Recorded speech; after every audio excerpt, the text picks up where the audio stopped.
So I was up until 5 a.m. playing D&D. Why the hell would you do that Call to that the yourself? good life. That's called the Canadian dream. That's the nerd dream, maybe. I counted 27 hours of Dungeons & Dragons in the last, I'm not joking, 3 days. And it's been the same campaign. Nice.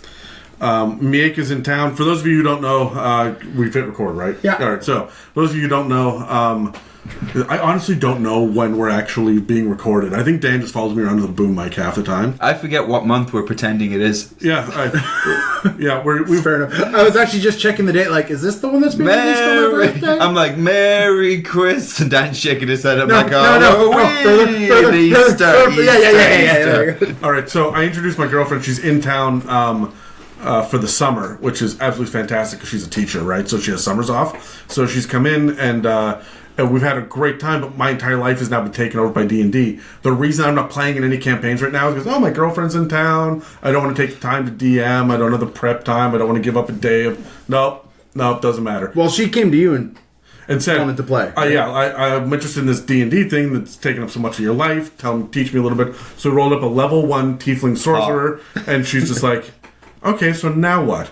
And first of all, I'm playing a one-on-one campaign, right? So...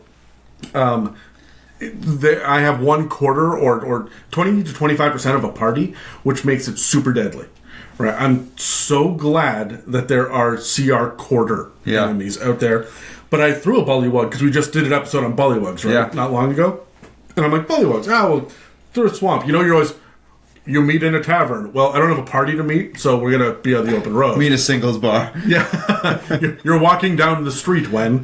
And that's really how we started. We came up with a backstory. She did a little bit of research on devils and shit like that. And then a bullywug showed up and nearly murdered her in the first hit. And my God, if you're going to roll a one-on-one campaign, don't choose one of the 2 classes that is a D6 hit die. Yeah. Fuck. I'm like, this is just the shortest campaign to ever exist. So, but it was legitimately ridiculous for the first little bit. She was nearly killed by a giant toad. And what level is she now? 3. She's about to hit level. She leveled 4. up 3 times in 2 hours. But it's been super rewarding to see her because she's a new player. I gotta say, I love DMing for new players. Mm-hmm. It's so much fun. I do too. They're so eager and interested, and you're like, there's an elf that walks up with black skin and shock white hair, and they're like, oh my God, what kind of elf is this? Yeah, it's that wonder, right? Yeah. That wonder. Whereas Dan, I love Dan as though he was my own child, but I'm older than you. Dan's balding child. Don't make them think, Dan. But you're the youngest one in the room. Dan's seen it. Don't you forget it. Dan's seen it all. I have farts that are older than Stop. you. So there's no wonder, right? Yeah. But that wonder you get with new players, where you're right. They're like, what the hell is this? And I'm not kidding. I have to stop and explain. I'm like, I keep saying, yes, this she's got a dwarf named Bargus, right? And it's like a reincarnation. R.I.P. Bargus. And a gnome. And she keeps getting them backwards. She doesn't know that there's between a dwarf and a gnome. Nobody does. And I finally had to start Googling pictures and being like, this is a dwarf, this is a gnome. And she would get them. In Lord of the Rings, she says, no.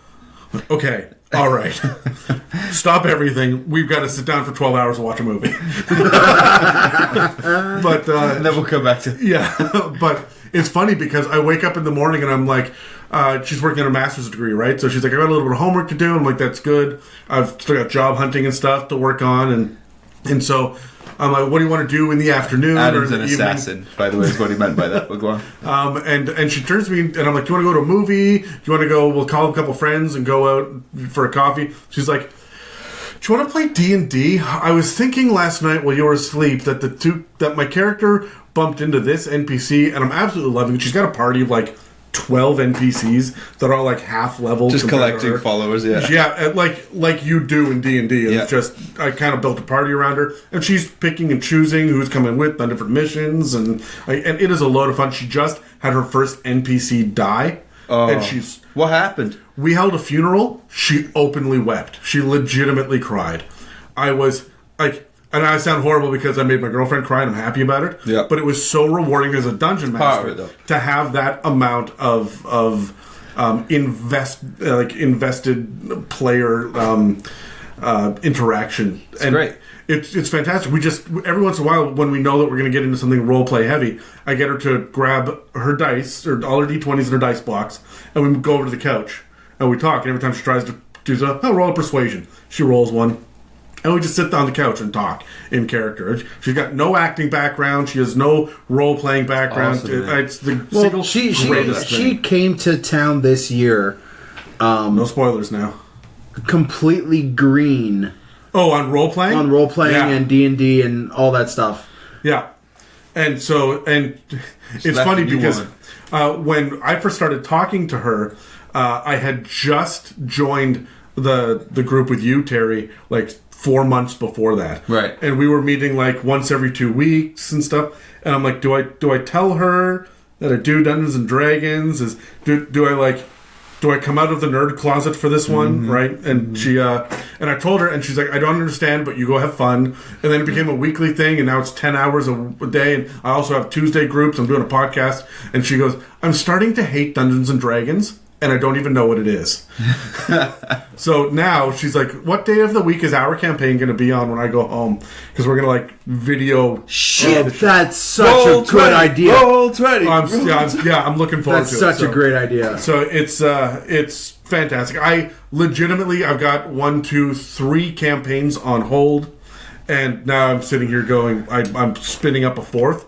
Dungeons and Dragons is my life, and I just goddamn need to get paid for it. I feel you, man. I love that, man. That's awesome. But you're right, playing with new players is the best, because that wonder that's there, and when you say something like the large jackal looking person turns around and speaks, there's that wonder of like the first time they're introduced to like a tabaxi or something. Yeah. Instead of the veteran player, which we can't help that we become veteran players going, it wouldn't actually happen that way, and you're like, shut the fuck up, man. Yeah, exactly. It's like, why is the Durgar out while the sun is up? They don't like on that. No, and so, but it's also given me a lot of fun opportunities to do things like the drow woman that she met has such an intense sunlight sensitivity that she was near a recent explosion that happened in one of the encounters, and she just got too close to it that her skin started to burn like a severe sunburn. Wow. Right, and she's all scarred. This drow woman is now scarred up and has to be under a shroud when she's walking around in daylight now, and like I never would have had the opportunity to do this stuff if I wasn't sitting there trying to explain why the black-skinned elf is not out during the day. Yeah. Right? And it's been a load of fun. Also, like, she's run into a couple of NPCs that have double-crossed her now, but she still hasn't gotten to that point where it's a new NPC, I'm going to shank it and move on. Yeah. She hasn't It'll come. It'll come. Yeah. So, I don't know, man. I'm freaking absolutely loving it, and I'm as much as I'm excited to go all the way through the campaign with her, I don't want her to get to level 12. I want it to stay low level because it's fun and interesting and new, and I don't know. It's you know what? And I think you just remind me of something, or give me an idea there. Something we could do is you can have a social contract where it's like, look, we'll play this campaign for this long, but we're capping it at level 5. We're going to stay here. I always thought that we want it to be deadly. That a level 8 as a max is a great place to just stop leveling, and you don't get any more abilities. But you don't get any more hit points. I'm still a fan of the encounters gradually getting harder, though. Well, what you do is you defeat power creep by giving items and boons and allies. And allies, yeah. Yeah, that, you know what? That's a phenomenal idea. Is capping it at level, compensating for that with allies, items, followers, all that stuff. And then you can still increase the difficulty of the encounters, but you have that higher level of difficulty. Yeah. Well, what level's your standard everyday beholder? It's a CR8. 13? Is it? CR8? It's 8. Yeah. What level's your... But it should be more than 8. It runs as higher than 8, right? Right, and then you are going to be terrified by things. Like, if you come across a Baylor, there is 100% no chance you are going to even think about it. Whereas if you're at level 15, you might think about fighting a Baylor. But if it gets summoned in a courtyard where there's a load of town guards and archers and stuff on the walls, and you have a level 8 party, but they're rallying the troops around using the castle action economy is in your, it can still be incredibly fun. But I like the idea of also, like, that there's a Baylor in the next kingdom over, and it is gaining power, and there's been a prophecy in the next month it's going to break free. You know the date. What are you going to do to gain the power, the allies, the items? Exactly. And now all of these side quests are to actually... So you can cap it at level 8. And then you get to play that chess game of where combat is truly important about where you finish your turn. Where are you? Where's your physical body? At the end of your turn. Role play matters so much more because you're in this for the long term, right? You're not here to hit level 20, finish the campaign next. You could play from, all right, you know how everybody's a level, or is an 18-year-old beautiful adventurer when they start off at level 1? Yeah. Right? And then by the time they hit level 20, they're 19? It's like, we always joke around that, like, drop the fact that I've been playing this game for many, many, many years. I've never had that one campaign that lasts multiple years throughout the long stretch of things. Like, I think the longest campaign I've ever had was 2 and a bit years. I think... Sorry, Dan. And I find it fascinating when I, like, watch these shows, watch these documentaries of these guys who have, like, the same group of D&D nerds. They're all in their late 50s now, and they've all been playing the same campaign since their early teens. And I'm like, how? You're playing a weekly game for 40 years? Pardon? Yeah. And it's not so much like I'm stunned into astonishment, but at the same time, I want to know what the beats were. Like, I want to know what the leveling process is, right? Like, I want to know how thick that DM binder is. Oh, right? When did you hit level 20 and how long has it been? Right? How do you handle a change in edition? Do you continue? Do you keep going? These are all things that I'm just like, I want to sit these nerds down and be like, hey, elder nerd, please impart your wisdom upon me. I'm trying to remember who it was. I want to say it was Closet Gamer. I don't think I got that right. There's someone on Instagram that I was talking to. I recognize that handle. Yeah, or I think he's still playing 2nd edition, or it's Alexander, another Skip Davis, who gave us a bunch of questions. Yeah. And he gave us the Nuoyi or whatever it is. The Nawonian Ghoul question, right? In the first mailbag episode. And he's still playing 2nd edition, and that one is how do you use this thing from original D&D, right? Mm-hmm. And so I'm really, I guess these guys are playing their old campaigns and they're never moving on to anything new. Mm-hmm. And I don't blame them for not moving into 3rd edition. Yeah. 3rd edition was fucking bonkers. I don't blame them for not doing 4th edition because it was horseshit. It had some good things. It was a game design. Not Dungeons and Dragons. It was a game designed for a very specific type of Dungeons and Dragons. I say roll in and out of players. We talked about before about what are the ways that characters can be removed from the game without dying? Whether they retire, Loki finds his daughter, goes home, whatever. But if you're staying in the same world in the same campaign, I'm imagining now my character Titus, and then we discover that his daughter Kara was alive. Me as the player rolling onto that character, Titus is still alive out there somewhere. Should we ever go back to that town, I can maybe pop back into that character. Whatever, it'd be in agreement with the DM, so you can move in and out based on what's happening in the world. It's so expansive after 10 years or whatever. I always wanted to do a West Marches style thing where you have your 5 or 6 people sitting around the table, and everybody has 5 characters that they have, and you say, look, this week we've got to go over here and we've got to exterminate the bandits, right? Which characters are going? We have 24 characters in the guild. This only ever takes 5 at a time. So who are you guys picking? Yeah. And then you say, you know what? We're going. I know it's a fire-ish thing, so I'm going to grab my freaking Final Fantasy style, right? Yeah. And so you're all choosing, and then every once in a while, and you can track experience points then. So some will level and others won't. And then there's like, oh hey, I need tier 2. I need a tier 2 party to come do this, or a level 8 party to come over here and help. And then you can, you find this giant, magical, glowing great axe. Nobody uses one, but hey, doesn't your character, the barbarian, use a great axe? We can get this back to them, and now it matters. And an NPC can meet one character and not another, and there could be you yourself, Terry, could have 4 different characters that all have different opinions of different NPCs. This sounds fun and immersive to me, and nobody's doing it. Everyone's playing their standard D&D critical role level campaign. It's not about the levels. It's not. So you could cap it at level 8. I'm just going to stick with that idea.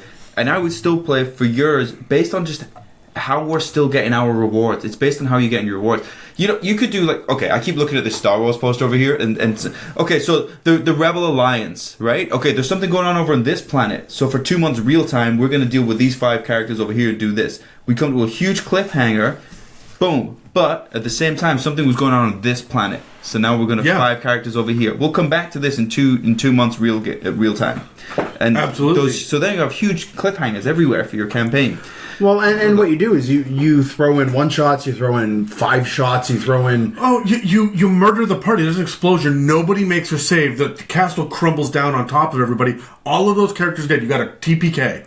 And then 6 months later, there's a new party that goes into a dungeon and finds all of these people alive and chained up in the dungeon. And, ready to be tortured. And now you're rescuing your old... Think of the emotional payoff. Yeah. And, like, playing with a new player in a solo campaign has just, like, sparked my imagination, my passion for this. Yeah. Cool. And I think there are different ways to play D&D besides you meet the party in the tavern. And we all need to start thinking outside of the box. We can get on a bigger scale now. Or 2 teams split up. Hey, when we send you the signal, that's when you do your thing. Speaking of bigger scales, what are we doing this week?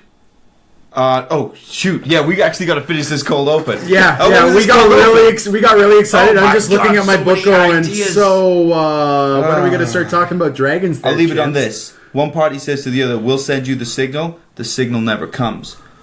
Why not? You'll find out in 2 months when we go over to the other planet. When we're doing black dragons. Exactly. Okay, team. Today we're doing green dragons. Right. We're going to talk about everything green dragons. This was the longest cold open ever, so we'll get into the main details of this afterwards. But right now, let's roll that fat bass line.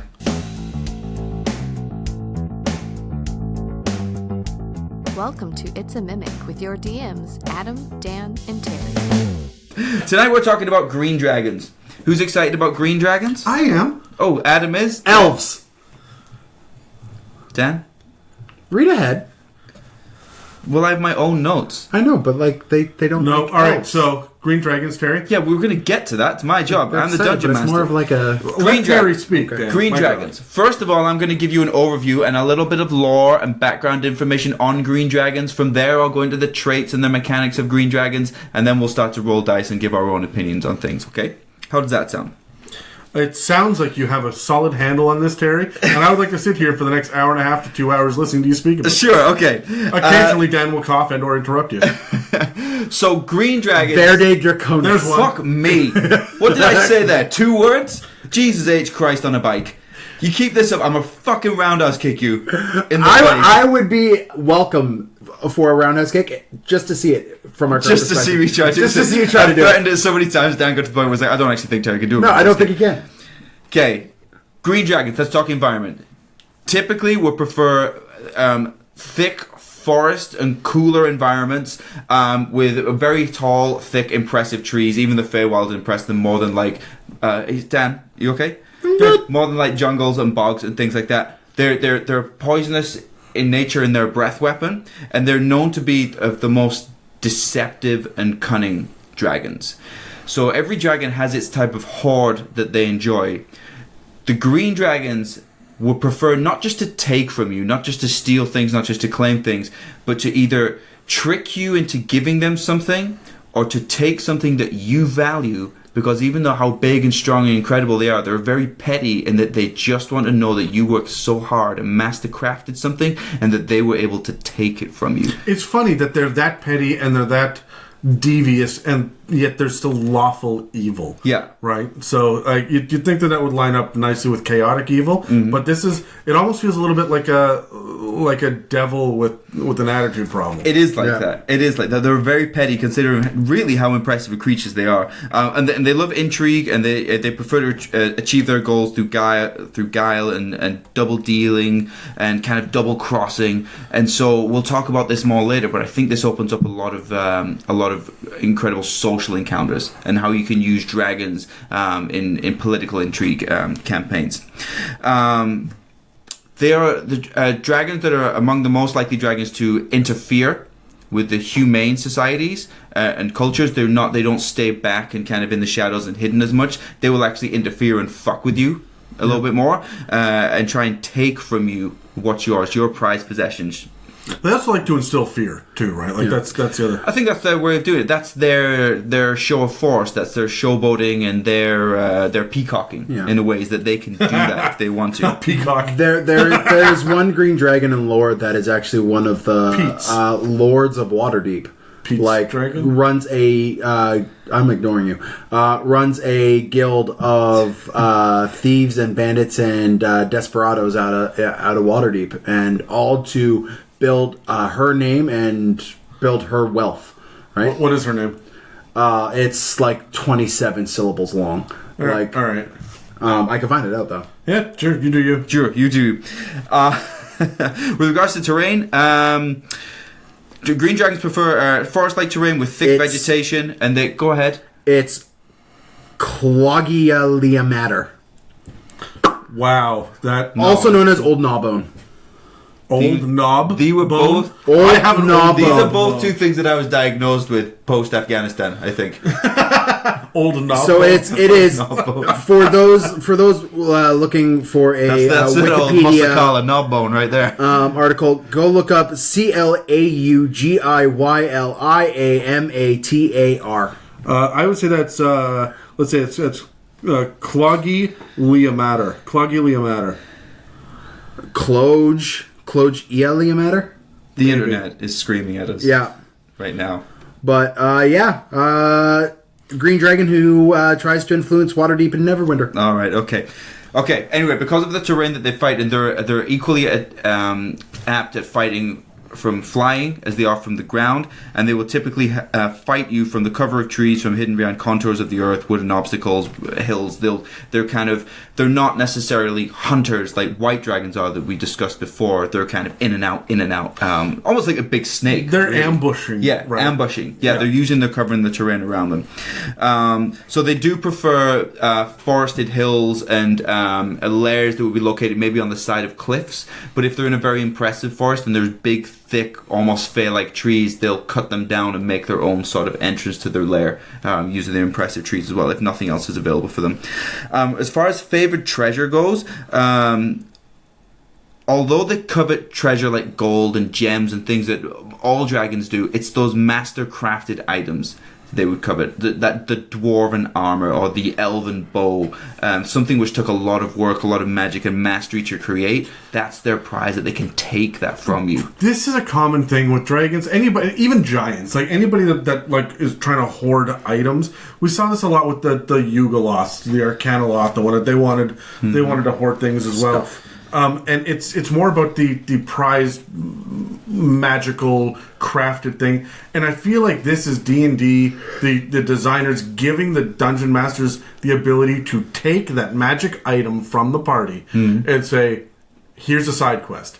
This guy came in, wrecked your shit, took your thing, go get him. Yeah. Right? And so I feel like there's not enough of that, just like, hey, here's a big bad guy that's going to beat you the fuck up, take your nonsense and leave. Yeah. And now you got to go now to the dragon's lair. You'll level up twice on the way there. That'll get us into tier 3. Yeah. And now you can fight the adult dragon. And it helps the DM select the right dragon as well. We talked about white dragons before, where it was purely based on size of the treasure of the hoard that they took. Yeah. The magic amulet worth 5,000 gold pieces were just littered and thrown off to the side because they were more impressed with the mundane fishing boat because it's bigger. Yeah. Whereas the green dragon, it's the master crafted items that they're fascinated with. So it helps you choose the right dragon for the plot hook in the campaign that you're running at the time. Yeah. It also likes to twist the wills of popular heroes and sentient beings to be its minions. Like it loves a green dragon will love to completely subvert, subjugate, popular heroes, people of renown, bards, various things like that. Even entire populaces, like villages and towns and hordes of like goblin hordes. And change your way if they get that whole kind of one bad day mentality we talked about before, where they'll just take great pleasure in changing your outlook. Yeah, but especially elves. More than anyone else, they like to fuck with elves.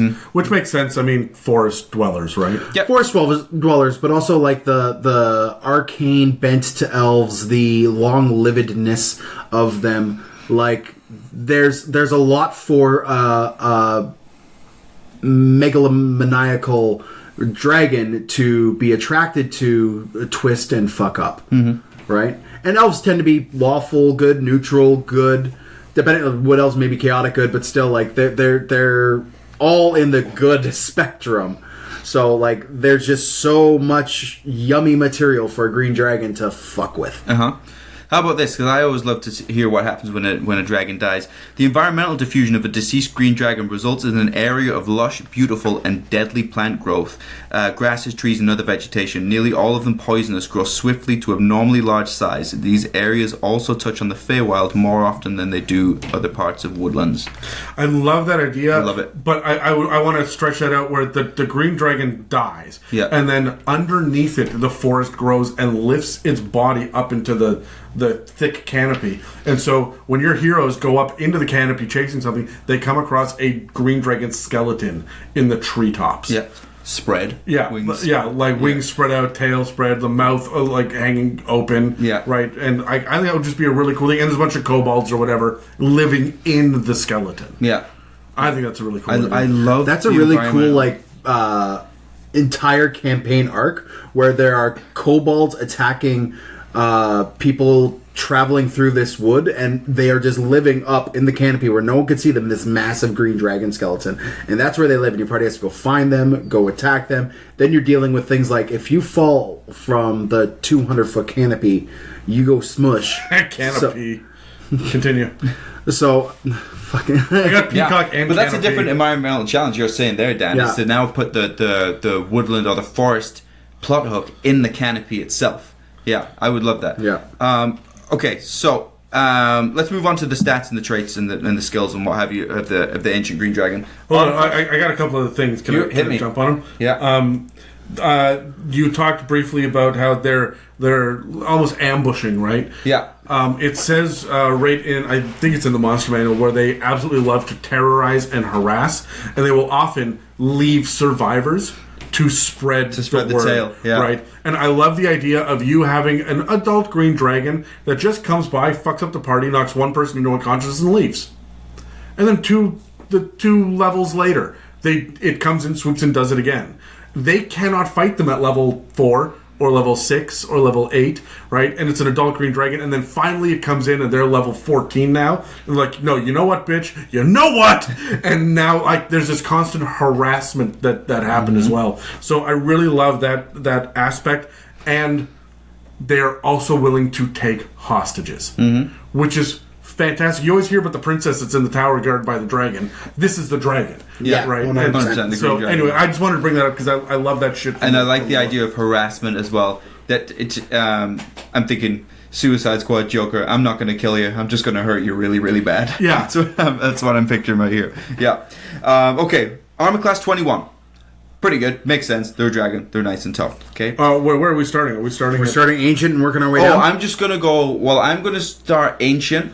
Go through all of the big stuff that essentially dragon is working towards, and then we can work our way down. Sure, like. Cool. Instead of starting at wormling and then adding on. You're doing it totally backwards from the white dragon. Well, that's... I like it. No. Yeah. I'm getting to the fun stuff quick, okay? Otherwise, we're going to be here for 3 hours. Okay, ancient dragon. So we're averaging hit points at 385. That's what they're building up to. Obviously, the younger ones are going to be... 22 D20. Yep, 22 D20 plus 154. Okay, here's the movement speed. A little bit different to the white dragons, okay? So, on the ground, 40 feet of movement. Flying is 80 feet. Swimming is 40 feet. Okay, so there's no burrowing with green dragons. So all of the battle tactics we talked about before with white dragons don't apply to green dragons. What's really interesting here, and I want to... Are we going to get to layers in a bit? Yep, sure. Okay, I'll save it for layers. I want to talk about the swim stuff. We'll save it for layers. Okay, sure. Let's run real quick through the stats as well. So the two bigger ones are strength and constitution. Strength being 27, so plus 8. Constitution being 25, so plus 7. Yeah. That's pretty standard. Yeah. But it's also a poison breather, so like you would expect something that breathes poison to have a higher constitution. What I did want to put to you guys is their dexterity is very average. It's 12, so it's a plus 1 modifier. Yeah. If you had, say, a particularly good perception roll, or somebody whose their favorite enemy was dragons or something, Me as a DM, I would maybe describe that this dragon is large and strong and imposing due to its large strength and constitution, but does not seem to move particularly quickly. It's slow in its movement. I would hint at the fact that they don't seem as dexterous. Which is odd because they still have the 40 feet. Right? And it's built into their regional effects. Yeah. That when they move through a forested area, they don't hit there's a bit of like a labyrinth and like a maze-like aspect to their forest that they live in. Mm-hmm. But it's all difficult terrain. You take damage when you go through these thistles and the thickets and whatnot. When they move, the entire forest kind of spreads out. The plants are magical, and it moves out of the way. Yeah. So there's no reason for it to be dexterous. Yeah. Right? It's just always coming at a straight line. And really, you would think that the dragon has really never trained that skill. Right? Exactly. It's an innate ability. They've never need to be dexterous. They need to be dexterous. I think this is something that we're going to bring up every single Dragons episode. Dragons are strong. They're imposing. They're their own thing by themselves. Yes. Any encounter you have with a dragon is immediately tenfold better when you bring in the environment. 100%. And like, if you're fighting a green dragon in the woods, mess with plants. We'll get to that. We'll get to the layers. We'll talk about battle strategy. I know you're excited. So much to do. I know you're excited because I want to jump on that as well. Intelligence 20, so a +5 modifier. I know this number doesn't seem massively high. We're putting a green dragon. I wanted to go grab a green dragon. We'll take a picture of that. I know this number doesn't seem massively high for an amazing creature such as a dragon, but you have to remember this dragon is as intelligent as your incredibly intelligent wizard, which you have in your party. Yeah. So they are not dumb by any means. They're incredibly intelligent. Wisdom 17, still high, well above average. Charisma 19. Okay, so they're still very threatening. We can be persuasive. They're able to go toe to toe with a bard. 100%. They're able to go toe to toe, and they're manipulative. With a wizard. And they're as good as your average cleric or druid as far as their wisdom goes, right? Mm-hmm. Okay. Saving throws, Dex +8, Con +14, Wisdom +10, Charisma +11. We're still talking ancients here. The skills of deception, insight, perception, persuasion, and stealth. Damage immunities, poison, shocker. Condition immunities, poisoned, shocker. Senses, blind sight 60 feet, dark vision 120 feet, and the passive perception is 27. Languages are common, draconic, and they are CR rating of 22. Anything you guys want to add on to that? Yeah, I was actually reading a thing about them in preparation of this episode and this recording. And their poison breath is just kind of out there as a 90-foot cone that deals with a bunch of damage, constitution save. Adding a specific type of poison gas to it adds a lot of weight. So I read that their breath is a highly caustic version of chlorine gas. Oh. So you look at what that kind of gas did in World War I, World War II. No, I hate it. I'd give that to the acid. I'd give that to the acid breath of a black dragon. Chlorine gas fucking melts you. Yeah, well, lore-wise, it's chlorine. Like I hate that. That feels black dragon to me. It doesn't feel green dragon. It feels like I know what you're trying to do. Yeah, I know what you're saying. Yeah, but I feel like the research wasn't done correctly. Yeah, I feel like your research was fine. Their research was shit. Yeah. Well, I think their definition of what a point if you want a standard poison thing, then you're going for venom, you're going for paralyzation, you're going for immense amount of pain, but you're not gonna. How do you do that as a gas? You're just doing poison damage. There's no poisoned effect on this, which means to me that you're not doubling over coughing. It's just kind of it's almost necrotic. Whenever you get poison damage but no poison condition, it feels to me like your muscles are withering. It's harder to breathe slightly, but you're not getting disadvantage on anything. Yeah, so and that's the part I wanted to bring up here is I kind of hate the fact that their breath weapon is just straight damage. And it's the same with the white dragon. It's just straight damage. But I've got a rant about breath weapons that I've been we can work our way down to the breath weapons here. Sure. Yeah. Sure. Okay, well, let's go through the traits first. So they're amphibious, so the dragon can breathe air and water. Which is important. I want to talk about that with lairs. Yep, absolutely. Legendary resistance is 3 a day. If the dragon fails a saving throw, it can choose to succeed instead. That's standard. Anything over CR 15 is likely to have that, right? Yeah, and so for their actions, there's the ones that all dragons have. So they have their multi-attack. They can use frightful presence, bite, claw, tail attack. Frightful Presence. Just to remind you guys, there's going to be a DC. In this case, it's 19. Wisdom saving throw, or they become frightened for 1 minute. A creature can repeat the saving throw at the end of each of its turns, ending the effect on itself on a success. I hate this. I legitimately hate this. Frightful Presence? Yeah. The mechanic behind it? Or? I hate... First of all, it's too low. If anybody's fighting an ancient green dragon, which is a CR what? 22. Right? Then you're passing that already. Right? You're not going to fail that.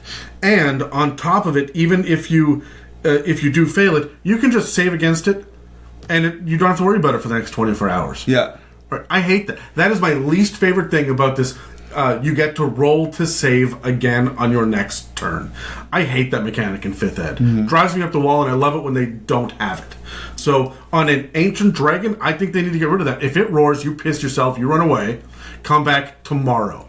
Yeah, don't come back in 3 minutes. Yeah, I don't think you should be able to steal yourself 6 seconds later. Yeah, I think there needs to be even a minute later. Yeah, I get it. Like your party's been fighting, but the thing is, they're building these encounters. If you are playing and fighting a CR22 creature, that round is that fight is taking maybe 4 rounds. Like if you're out for a minute, you're out for the combat. Right, but here's the thing: the frightened condition is just you cannot move closer. Yeah, you can still sit there and shoot. You can still wait for it to come to you. Yeah. Right? You just can't move closer, and you have disadvantage on attacks. But again, you're a level 20 character. Yeah, and also, I know it's, you're saying, okay, well, you're out for that entire combat, you can't move closer for that entire combat. Also, you know what, this is part of the game, and you're expected to think with some strategy. The environment has changed. I'm sorry, you can't walk in and play the whole thing exactly as you want to play it. You're frightened because it's a fucking dragon, and now you have to rethink your plan. And I'm with you for a young dragon on this mechanic where you can save every time because it's a CR8 and you want to stay in the game. This is CR20. This is a capstone, or CR22, right? This is it. This is the big This is bad. a campaign boss. Right, and so it should be, you need to sit there and go, we've done all of our research on dragons, we've talked to the experts, we've been living with the elves that are dragon hunters, we've gone through all of this shit to build up to this, we spent a year and a half on this campaign to get this far. If we're not prepared for this very basic thing that it can do, then we deserve to be out of combat for a minute, right? Like, I don't know, that's just me. I think this is weak for 5th edition. Anyway. Well, honestly, this entire thing is null and void by what, a 8th level paladin ability? Exactly, right? Right? So, like, just everybody cuddle up to the paladin right at the beginning and then you're good to go. Sure. Let's talk Poison Breath. So the recharge is 5 and 6.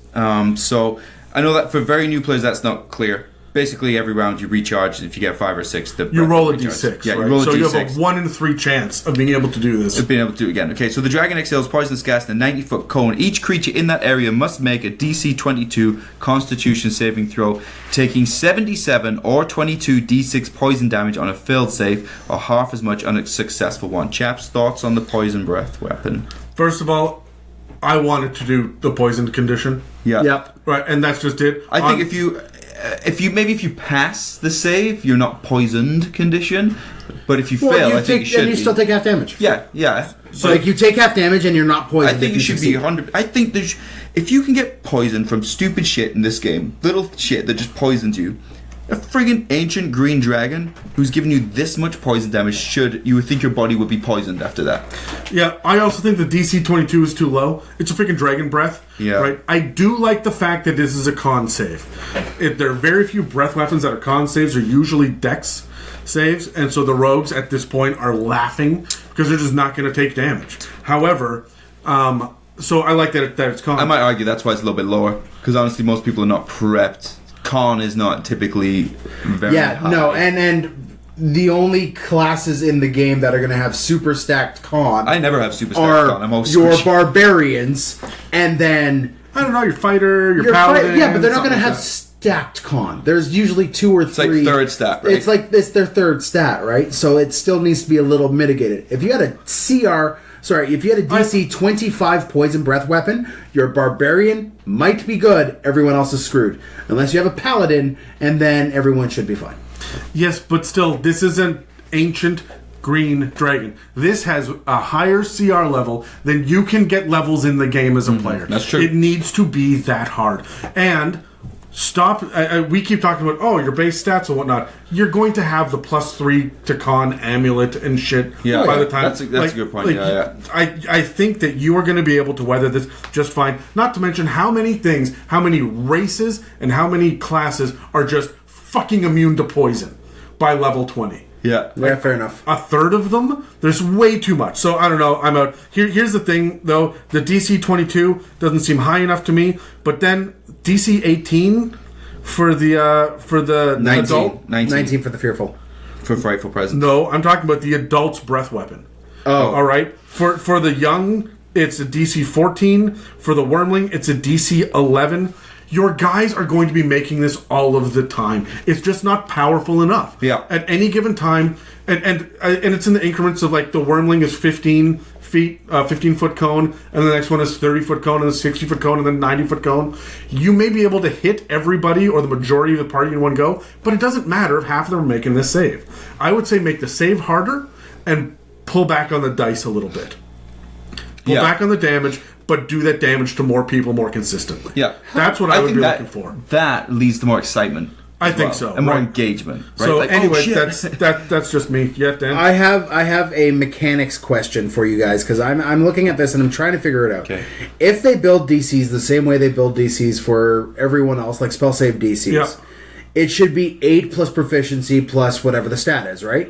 So if it's a wisdom save, it should be their wisdom modifier that they're going. If it's constitution save, they're going, right? Keep in mind the monsters don't get proficiencies. So keep in mind the monsters don't get proficiency, so maybe there's a stock number that they just add on top of. You would think with a +7 to constitution, they would have a 15 quote-unquote proficiency. But then you look over here, they have their one off for the frightful presence. Where are they coming up with these numbers? Are they just going, 19's good? No, I don't think so. I think that when it comes to your dragon specifically, I think dragons run by their own mechanic. The designer seems to have their own math that they're using. You're right. You can find how many hit points there are based on what their con modifier is and the dice that they're rolling and shit, and you can do that math. When it comes to the DCs, I think what they're looking at is take the average player and skew weak on this. So think rogue. So you got a D8, right, for hit dice, or pick let's say a cleric, so that you don't have a high charisma, but you got a high wisdom. How many have wisdom saves? How many have con saves? And then they're sitting there going, how often do we want like a 65% success rate? We want a 70% success rate? How many people are putting into ability scores instead of feats? This is how I think they're building their DCs at this point. Well, I'm asking from the lazy GM perspective, where if I don't have the monster manual in front of me and my party's fighting a dragon, I kind of want to have an idea of how they're building these DCs so that I could build appropriate DCs for my party.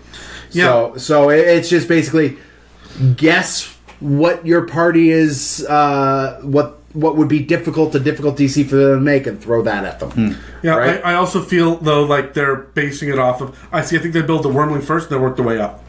Right? And so they started off with the DC 11, and then they add +3, and then +4, and then +4.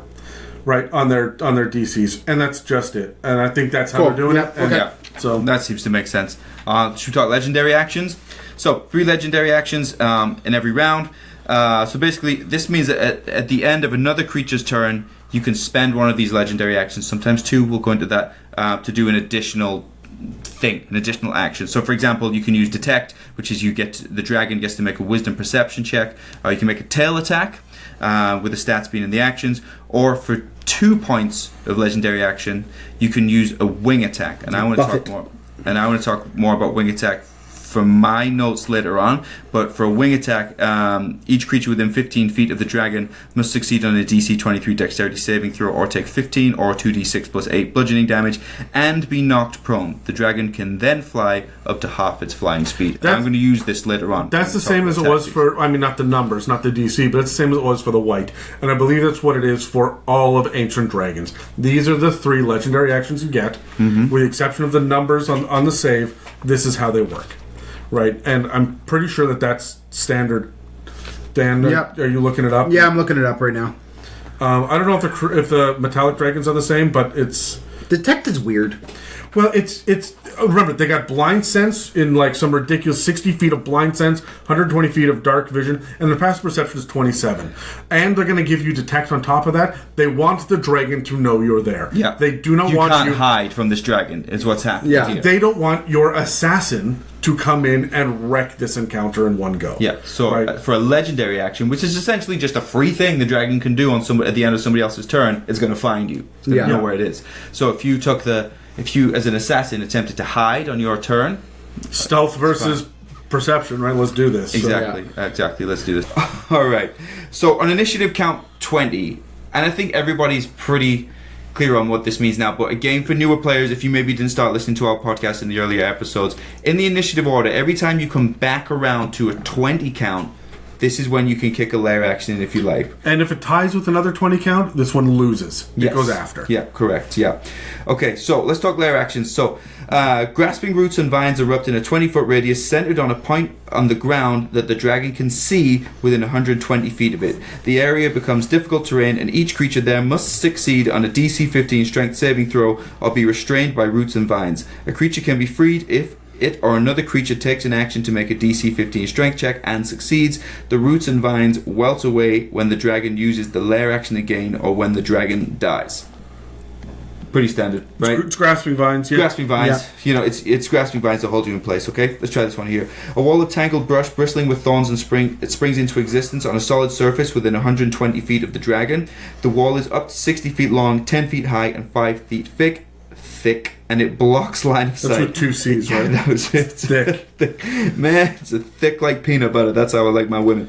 When the wall appears, each creature in its area must make a DC 15 dexterity saving throw. A creature that fails the save takes 18 or 4d8 piercing damage and is pushed 5 feet out of the wall space, appearing on whichever side of the wall it wants.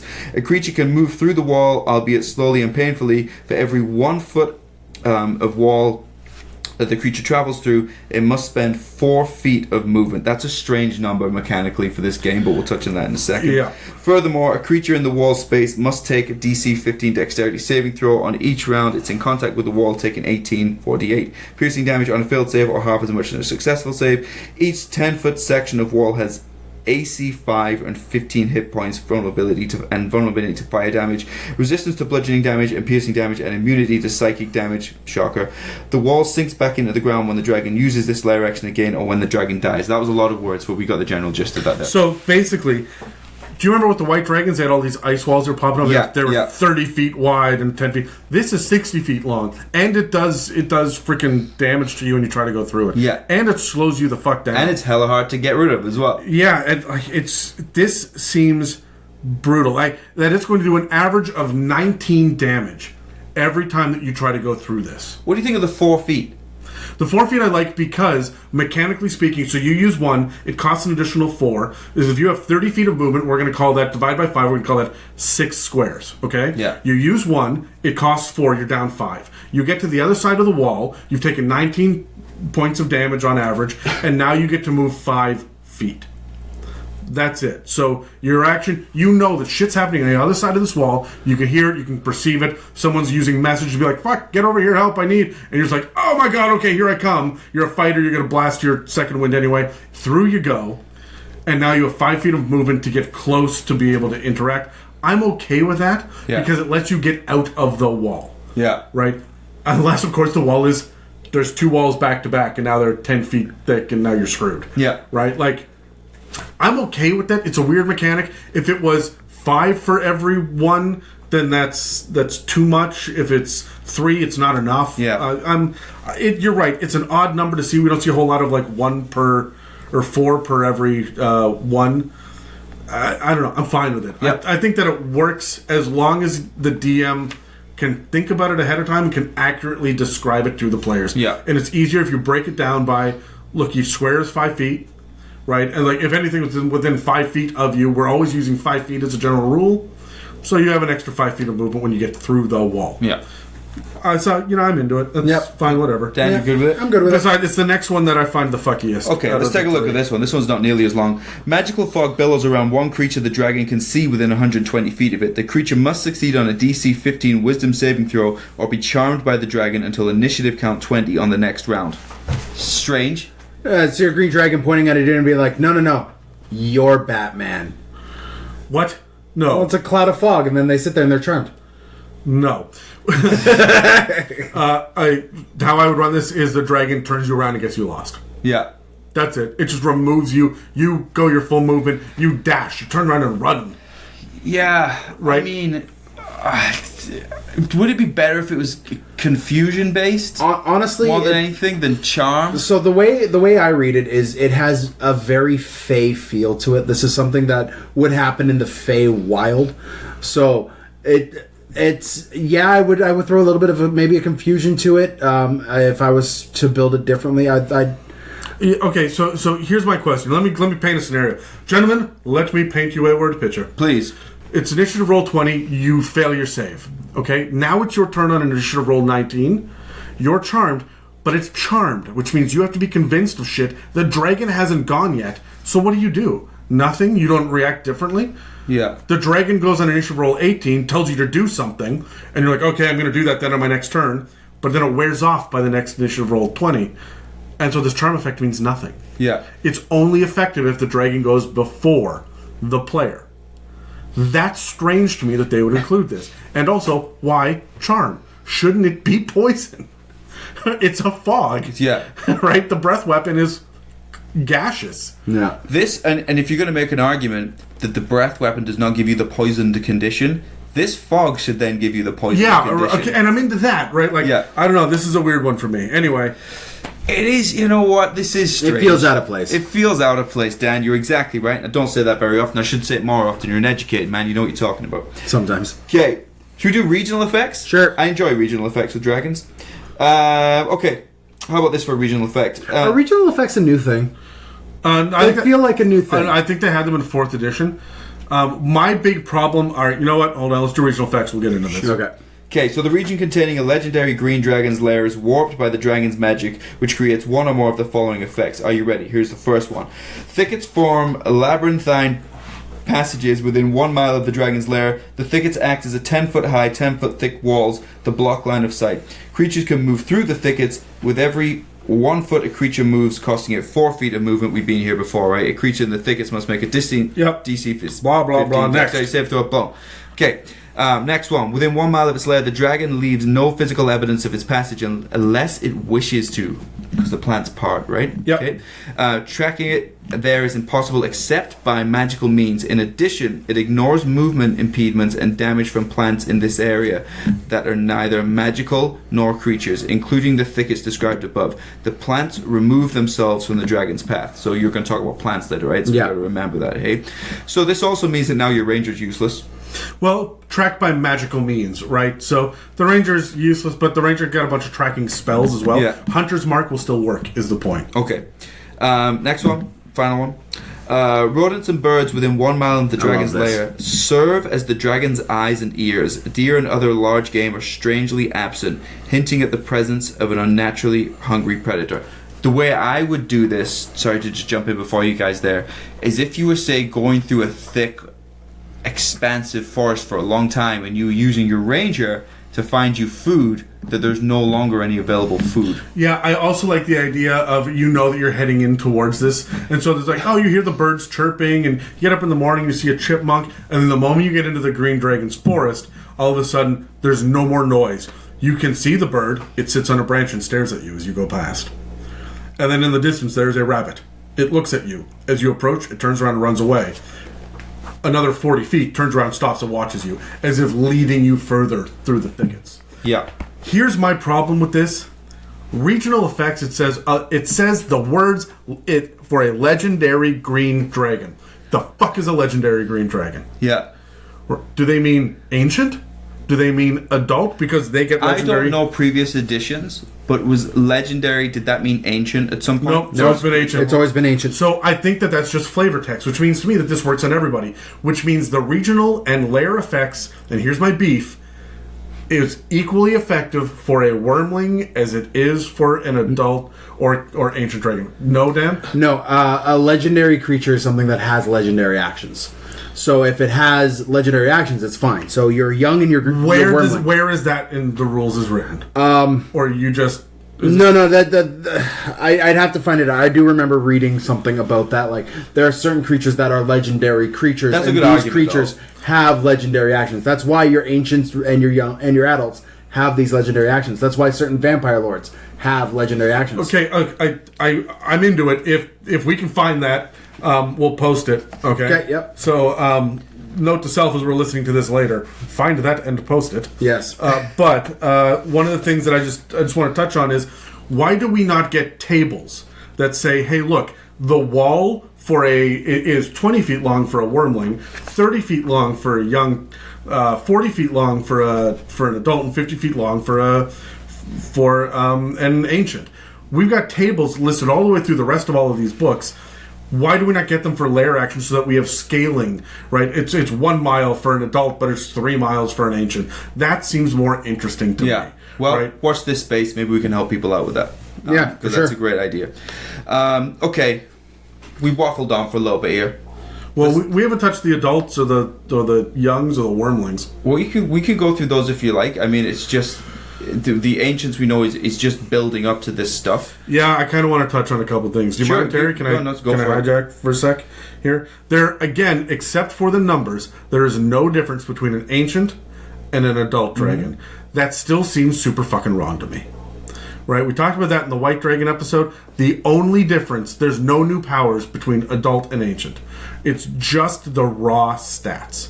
Right. And that doesn't seem kosher to me, especially because the difference between a young dragon and an adult dragon, or green dragon specifically, the adult gains insight as a skill it can use, and persuasion, and they're both powerful, and it gets legendary resistances, and its passive perception of blind sight are actually really formidable now, and it adds frightful presence to the multi-attack, and it has legendary action. Now, all of this hits on the adult, and nothing new was on the ancient.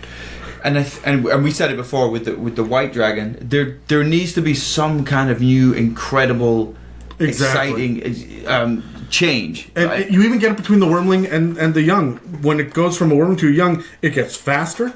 It gets it adds deception. Now it can speak common and not just draconic. Now it gets its multi-attack and claws and tail.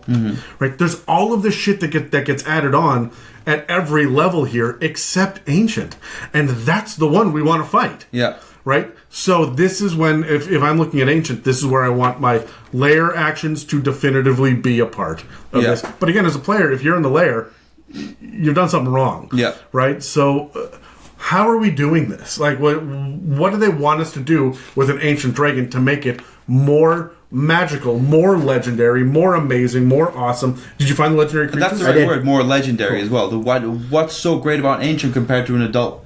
We've been building up to this. Give us the thing. There's actually a list of legendary creatures that I have here on my phone. But on page 11 of your monster manual, there's a section called Legendary Creatures, and they define what a legendary creature is. A legendary creature can do things that ordinary creatures can't. It can take special actions outside its turn, and it might exert magical influence for miles around. Okay? So, exactly what we're saying. So, a legendary creature is a creature that has legendary actions and might have a lair. Lair and or original effects. Interestingly enough, it doesn't say anything about legendary resistances.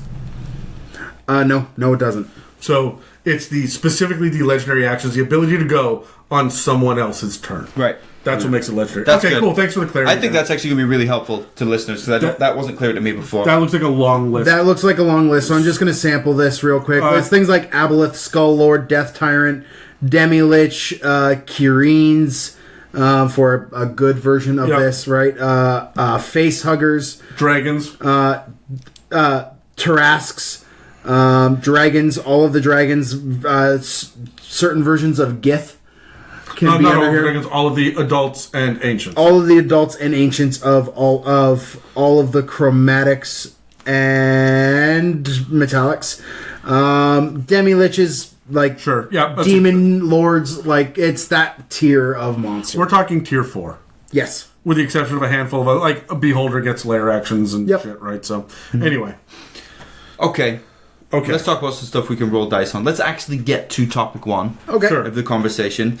There's a few different things we can talk about here, but I'll let you choose whether you want to do everything in this list or you just want to touch on one or two things, okay? But we can touch on, there's 4 things.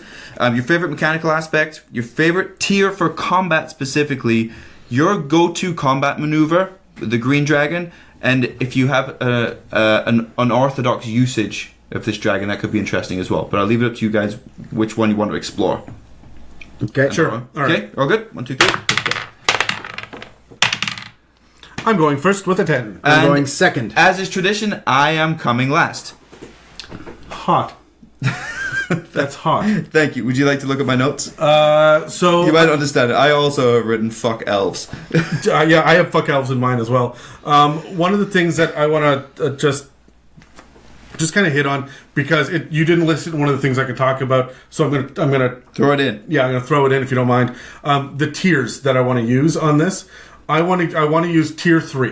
Mm-hmm. I want the adult dragon at CR 15, so it's at the end of tier 3. Well, I'll just stop you real quick because we're going to talk about tiers for social encounters later. And I'm specifically mechanic. Okay. So mechanically speaking, I want this guy to be harassing the party, like I said earlier, and then running away again. But it says in the lore that they've got a swim speed, they're amphibious, and in their section about lairs, it actually says that there are hillside, cliffside, behind waterfalls.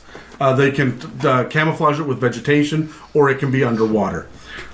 God damn it, make it underwater. Yeah. Put it at the bottom of a lake. You have to go through the lake to then come up inside a mountain. Yeah. Right? And there's no other way in. Also, nobody expects the dragon to be sleeping in the lake. Exactly, right? So, and I as much as I really like the idea with the white dragon of coming up through the frozen lake, right, or appearing out of the snow, this coming up, can you imagine a green dragon rising up out of the water? Yeah. Right? It's massive. This is a huge creature, and it's just like, it's dwarfing the party, and then it hits with the breath attack, and then goes back down again and disappears into the lake. They go in after it, and it's gone. And because it's a forest, you still have all this weird fucky shit all the way around. As they try to leave, because they can't find it, it's harassing them the whole way.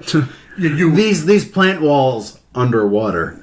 Why not? Yeah, you have right? seaweed, right? And that was my next point, is when you go down there, you shouldn't be able to see the hole, because there should be seaweed and shit in the way, right? It's not quite a swamp. I wouldn't have, like, lily pads and stuff. Yeah. That's more black dragon. But I love the idea of it being an underwater lair for a green dragon who's bursting out in, like, a huge, loud cacophony of sound and splashing in water. It roars, it gets its attack in, and by God, when a player comes to me at level 8 and says, you know what, I'm tired of my character, I don't mind if you kill him off, I want to go do this character instead, you say, yeah, all right, and then you hit the party with the green dragon, fucking eat that player. Yeah. Because it's an adult green dragon, CR 15, your guys are level 8, he's going to come in, mop the floor with them, eat the character, gloat about it, so tell your friends and family what happened here, and then leave.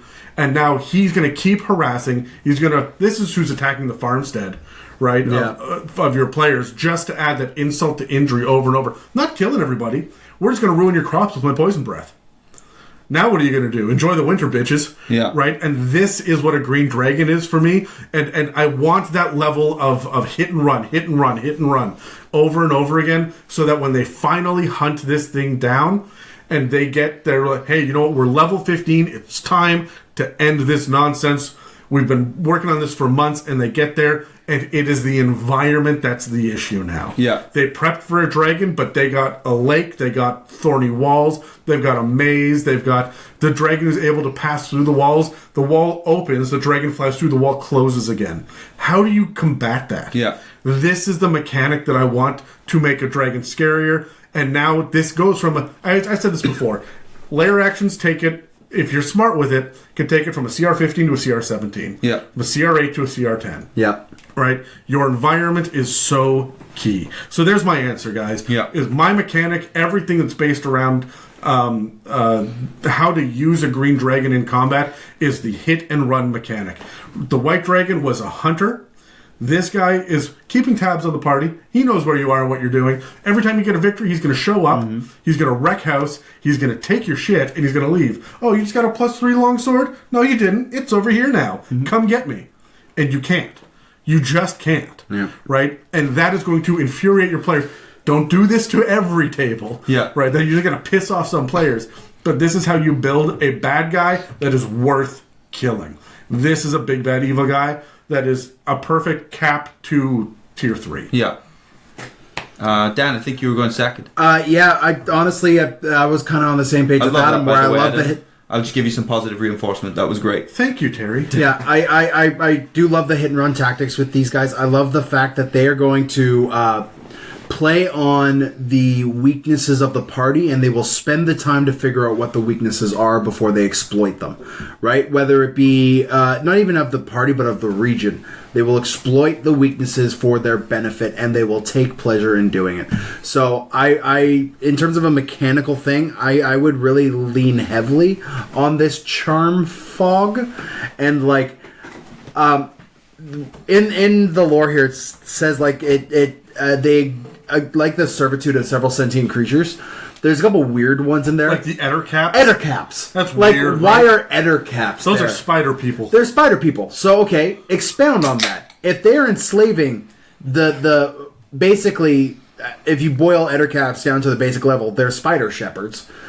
If they're enslaving spider shepherds, then you've got a green dragon sitting back, sending out spider minions and ettercaps, and like trying to trap things along the way, and seeing the weird traps that these spiders can do to collect people to come, and then they have their own forest in front of them. They have their jungle in front of them of people that have been solidified in webbing or paralyzed or in some way, shape, or form. These statues of people all around them. And then when you're trying to fight them, you could go and you can unleash people to help you, or maybe they're enemies that you have to fight along the way. Okay, right? So I absolutely love this, especially because you have your first town right beside Spider Forest, right? Yeah. And then your tier 1 is fighting spiders, and your tier 2 is fighting ettercaps, right? And then there's a couple of driders,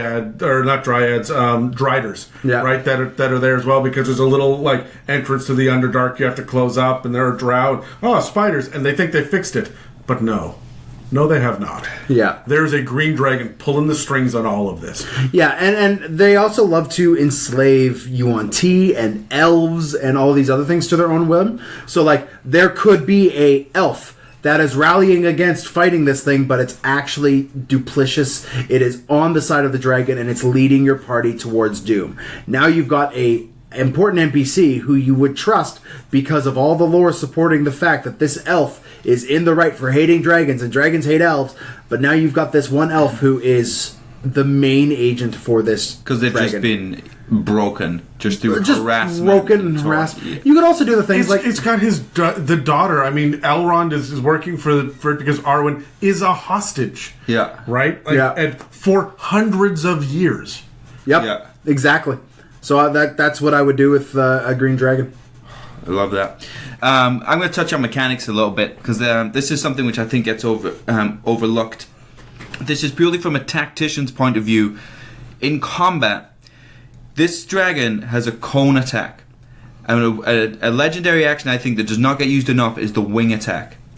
If you have a legendary action, if you use the wing attack, you can not only cause damage, but you can knock a lot of people within 15 feet of you. And bear in mind, if you plant yourself in the middle, 90 feet. Jeez. Listen, within 15 feet of you can knock them prone, and you can then fly up to 40 feet of your speed. If you do this at the end of the player's turn who goes immediately before you, you can then use your cone attack right after. Or, even if you don't, the players then have to use their turn to stand up, and they reduce their movement down to half. So now you're essentially corralling them. So they can't get away like they would normally be able to. A creature that's prone has disadvantage on dexterity saves. Yeah, exactly. So you see where I'm going with this, right? Oh, but it's a Constitution breath. It's a Constitution breath. So they wouldn't have disadvantage. You're right, but still, the point I was going to originally, you added onto it, was that you're corralling them. You're stopping them from. I talked before about rogues, about arcane tricksters. I was saying their turn should be reacting to your bullshit. Use your wing attack, even though it costs 2 legendary actions, so they have to react to your bullshit. They only get half their movement. They can't escape the breath weapon now. So, that was one idea I had. When I talked about white dragons, I talked about burrowing with a player. Grapple that player, fight them one-on-one on your turns, and take them through the fucking canopy of those trees. And you fight that wizard by yourself up there, and everyone else figure out how to get to you. Or because line of sight is gone now, right? Line of sight's gone. Forest. Yeah. What are you hitting? You're just sending fireballs up somewhere. You don't know where they are. If you take the wizard up into the canopy, the barbarian, the ranger with the bow and arrow, like everybody else with weapons down below, like, hey, we got to save them. How do they get there? Yeah. They can't fight the dragon because they don't have line of sight on. They don't even know where it is. Yeah. Right? Meanwhile, they're hearing fireballs going off up in the trees, right? And the canopy is shaking. The wizard is screaming, get up here. And they're like, I'll do an athletics check to climb this tree, right? And that's their freaking turn at half speed, except for the monk, who just lives in the canopy anyway, but fuck that guy. But, like, that's brilliant, just going up with this. The other thing, too, is with all of these big-ass walls and stuff, grapple them, pick them up, and toss them in other parts of the maze. Exactly. Right? Exactly. And then they've got to find their way through the labyrinth to get back to the fight. These are mechanics which are underused. Is the wing attack, which is huge to work in combo. I like combos. With combos with another action. Grapple, send them up in the canopy. That's fine. Let them get up to the canopy. Then grapple somebody else and plunge them into the lake. And take them into the lake. Because you're amphibious. Okay? And play this battle on your terms. You were talking before about how Lair Actions and environment can take what should be a CR13, CR15 encounter too higher. If you're using environment and the mechanics that are available to you correctly in combination with other things, you can make things very difficult for players. I'm viewing, the more and more we're talking about, I'm viewing a green dragon kind of like an oversized cat who is teasing and toying with the mouse, which is the party member, right? But hear me out. They will take and grab that party member and then drop them in a river 20 feet in front of the waterfall, just to see what happens. Yep. Now go. No, I don't think it's just to see what happens. It's a bully. They're going to drop you there and say, now you got to swim. You got to swim. And they move towards the left bank, and the dragon just gets in the way and say, not this way, go the other way. Yeah. You're going to die. You're going to die. You're going to die. And then over the waterfall, and the last thing you hear before you plunge into the water below and take all of your, 12d6 is damage. A green dragon going, boo! Or flapping their wings because they pick you up on the way. Right. But I like the idea of harassment. You talked about harassment before, Adam. Picking one person up, take him to the canopy, beating the shit out of him, don't kill him. Grab somebody else, plunge them to the bottom of the lake, beat the shit out of them in the lake, don't kill them, take somebody else, take them through the trees, split everybody up. And then kill the last one. Yeah, just harass them and kill the last one. But nobody knows the last one died because you've taken them all. Everybody tries to come back to the air. I lift you up to the canopy, right? Nobody else can get up here. I know that. Can everyone else please leave the room? Yeah. And I'm going to deal with this until you are unconscious. But my last attack is going to be subdual, non-lethal damage. So you are unconscious in the tree. And I'm going to come back and be like, okay, so this is what you hear up above you. And now I pick up the next guy and I take him 3 miles over to the lake. Yeah. Right? And you split the party. You literally split the party. And when they all come back together, there's that one guy. There's an arm lying where the party was last together. That's amazing. Yeah. Right? Yeah. And that's all playing with environment, using mechanics correctly. And they're smart enough to be like, okay, you're the one with the pointy hat, you're the wizard, so I'm going to smart as your wizard. I'm going to go put you somewhere where it would be a physical challenge to escape. And you're the one wearing all the armor, so you're going to go in the bottom of the lake. And you're the dumb one, so you're going to go in the labyrinth and just drop them in all of these places where it's like, I'm going to play to your negatives because I know them. Right? Yeah. He's looking at the barbarian, dropping him into the fog where he's just charmed round after round after round, right? This is where the green dragon is, I think, permission for the DM to be crafty and evil and design it to be a total party kill. Yeah. You as a DM need to understand that that's not permission to do it, but you can design it as if you're going to. You have those mechanical abilities where you can do it if you use them correctly. I don't want to promote adversarial DMing. However, if you are playing a legendary green dragon, you are an adversary while initiative is rolled. Yeah. Go to town. Yep. Go to town. And you know what? They're going to be playing against this dragon at extremely high levels. Yeah, right? and so I they would, can handle it. And or make sure you're giving things to the party, because you're going to have that group of power gamers and you're going to give them another amulet of or periapt of health, right? It's I mean, our wizard doesn't. He wants to use that next slot for something else, so he's not gonna take that periaptive health. And you're sitting here like you're gonna need that Constitution save. Yeah. But like, just give them the treats that they need to be able to actually fight this thing. Because in a lair action, as it may be CR22 as an ancient green dragon, throw on your lair action, throw on the fact that you as a DM get to be crafty, and throw on the fact that this dude could fly miles and can read your party. It's at least a CR25. I'm going to say if you're going to go balls to the wall deadly, you need to actually give them a heads up that a dragon is coming in the next couple of levels, not even next session. Give them months to prep for this shit and tell them this will get real, right? I'm coming at you balls to the wall with the fucking dragon. Get good. Practice strategy. Yeah. By the way, don't think you can just stand and bang with this dragon, okay? We're not going to stand toe-to-toe with a foot in a tire and just stand and bang with each other. That's not how this is going to work. But also, all depends on what's going on in your campaign, right? It might just be that you beat the crap out of them separately, bring them all back together, and say, just so you know, that's what can happen here. Now you work for me. And you murder their mounts and the NPC guy that was with them. And maybe you don't kill the player. Maybe you just take everything from them. Yeah. But either way, you're saying, I think we all know where we stand now. Now, oh my God, they're mob bosses. They're not cats. They're mob bosses. Yeah. Exactly. All right. Is there anything else you guys would like to talk about before we go to commercial? Nope. No. We're going to move on to the next topic after this. But first, a commercial.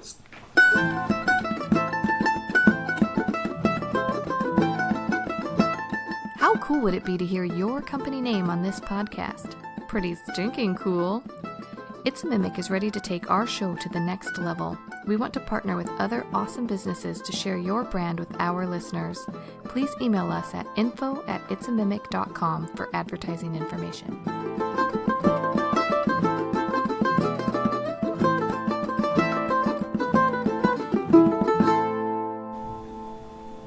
The commercial is over. Dan, you okay? Yeah, I'm good. Okay. Topic 2. Can we talk about social encounters?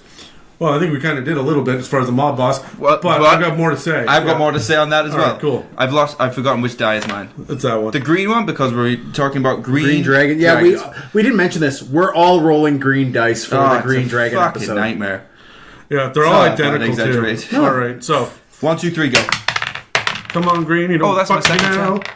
Oh, You're 19. You're a cock.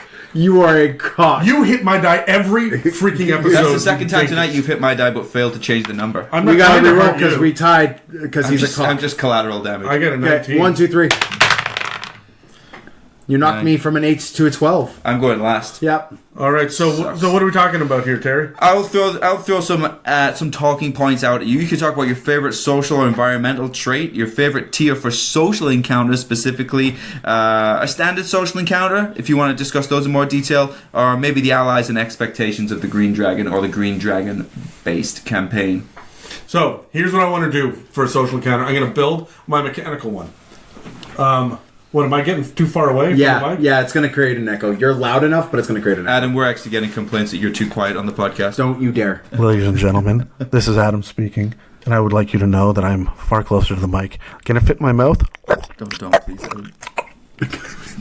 That's going to stay in. I'm going to reference me deep-throating that microphone for the rest of the... They're the best ones, Dan. They're the best ones when that happens. Anyway, so... You got really close to it and whispered, ladies and gentlemen, and the only thing I could think of, this is Mambo number 5. Anyway, so I'm going to... I thought both ladies and gentlemen were in the room. I don't know what's going on. Hey, Dan, look, we're all now 30s. We've all tried it. Adam, go on. So... Continue, please. All right. Will you just man up and suck a dick, please? Like this. Hold on. Let me try to lay my phone. All right. So you're both far too experienced. The thing that I want to do is I want to expand upon what I talked about a moment ago. That is the idea of splitting them up and knocking them out. You're not going for the kill shot. You're going for the unconscious. You always have the opportunity to knock someone out and make them not have to roll death saves. Split the party. Fuck them up one at a time. Knock them to 0 hit points, but be clear. I had hit you. You go down to 0. The character fades to black. But then you turn to the player who's just been soloed out, that you have just gone after. You say, you know what? Enough of you. Here I come. I'm going to come after Dan with this, and I'm going to wreck your shit. You now have 0 hit points. There's nothing you can do. No one is coming. And you know that I'm just going to eat you now. But I'm going to say to the player, metagame, that was non-lethal damage. You're not dead. Please don't discuss this with anybody else. You leave the room, bring the other 3 in. Yeah. All right, and then I do it to the next group where I grab the paladin, drop him at the bottom of the lake, ask the other 2 to leave, and I wreck shit for the paladin. And this is my whole encounter. I've got a 6-hour session, right? I'm doing this. I've got all these one-on-one solo encounters, and then they all wake up as hostages. Mm-hmm. They don't have their armor. They don't have any of their gear because the Green Dragon wants that shit. Yeah, that's what he wants. So he's got it. And he's got all of your. He's killed your mounts. He's killed your NPC, and he is now sitting there saying, "Look, you work for me now, and if you say no, you're not going to leave." Right? And this is a good idea, guys. As the fog hits them, and convinces half of them, right, to agree to this. Remember that we have agreed on this, and remember this is not the charm spell. Right? They don't know that they've been charmed as soon as the effects are done. So everybody is going to agree. Maybe the druid just freaking won't, or you have an elf in the party that can't be charmed. Yeah. Right. So the elf knows better and is like, guys, why did we agree to this? I can't believe you betrayed me like that. And they're like, look, we work for the Green Dragon now. Here it is. If you can get a good roleplay heavy party though, that will pick up on what you're doing. Will actually enjoy that. They'll be like, "Oh shit, we know what he's doing," but they'll go along with it. Yeah, that's something I would like. I think that's fun, and then you can get the other guys to do evil campaign level shit. They're probably not going to go raping and murdering and pillaging and whatnot, but they'll probably go destabilize a government. Yep. Right, or they're going to go undermine the recruitment efforts of the local militia. Mm-hmm. Right, so you can send them out to do these things. And then only at like a couple of levels later, you would have a high power wizard come in and be like, all right, everybody snap out of your shit. All right, well, we need to kill this Green Dragon. Yeah. Remember what he did to you. And I think that would be a lot of fun for a party to play with for a couple of months. Right, just being evil minions. As long as you tell them, hey, look, you're at 0 hit points and I didn't kill you. Hey, look, this is a plot hook that we're going to explore here. And this charm effect doesn't work like the charm spell. Right? You get everybody on board with this is our big side quest for a little while. And we'll come back to this. And you'll have the opportunity to kill this Green Dragon later. Trust me. Let's go. Let's play with this. Yeah. Right? That's how I would roll come at it from a role-playing standpoint. For a Green Dragon, for me, it's not about the dragon role-playing. It's about the party role-playing charmed and subjugated. Mm-hmm. And maybe one of them isn't. Yeah. And what does that do? Yeah. Right? So, anyway, there's my... I love it. There's my answer. For me, I would play really heavily on the attitude of the Green Dragon, the frame of mind of the Green Dragon.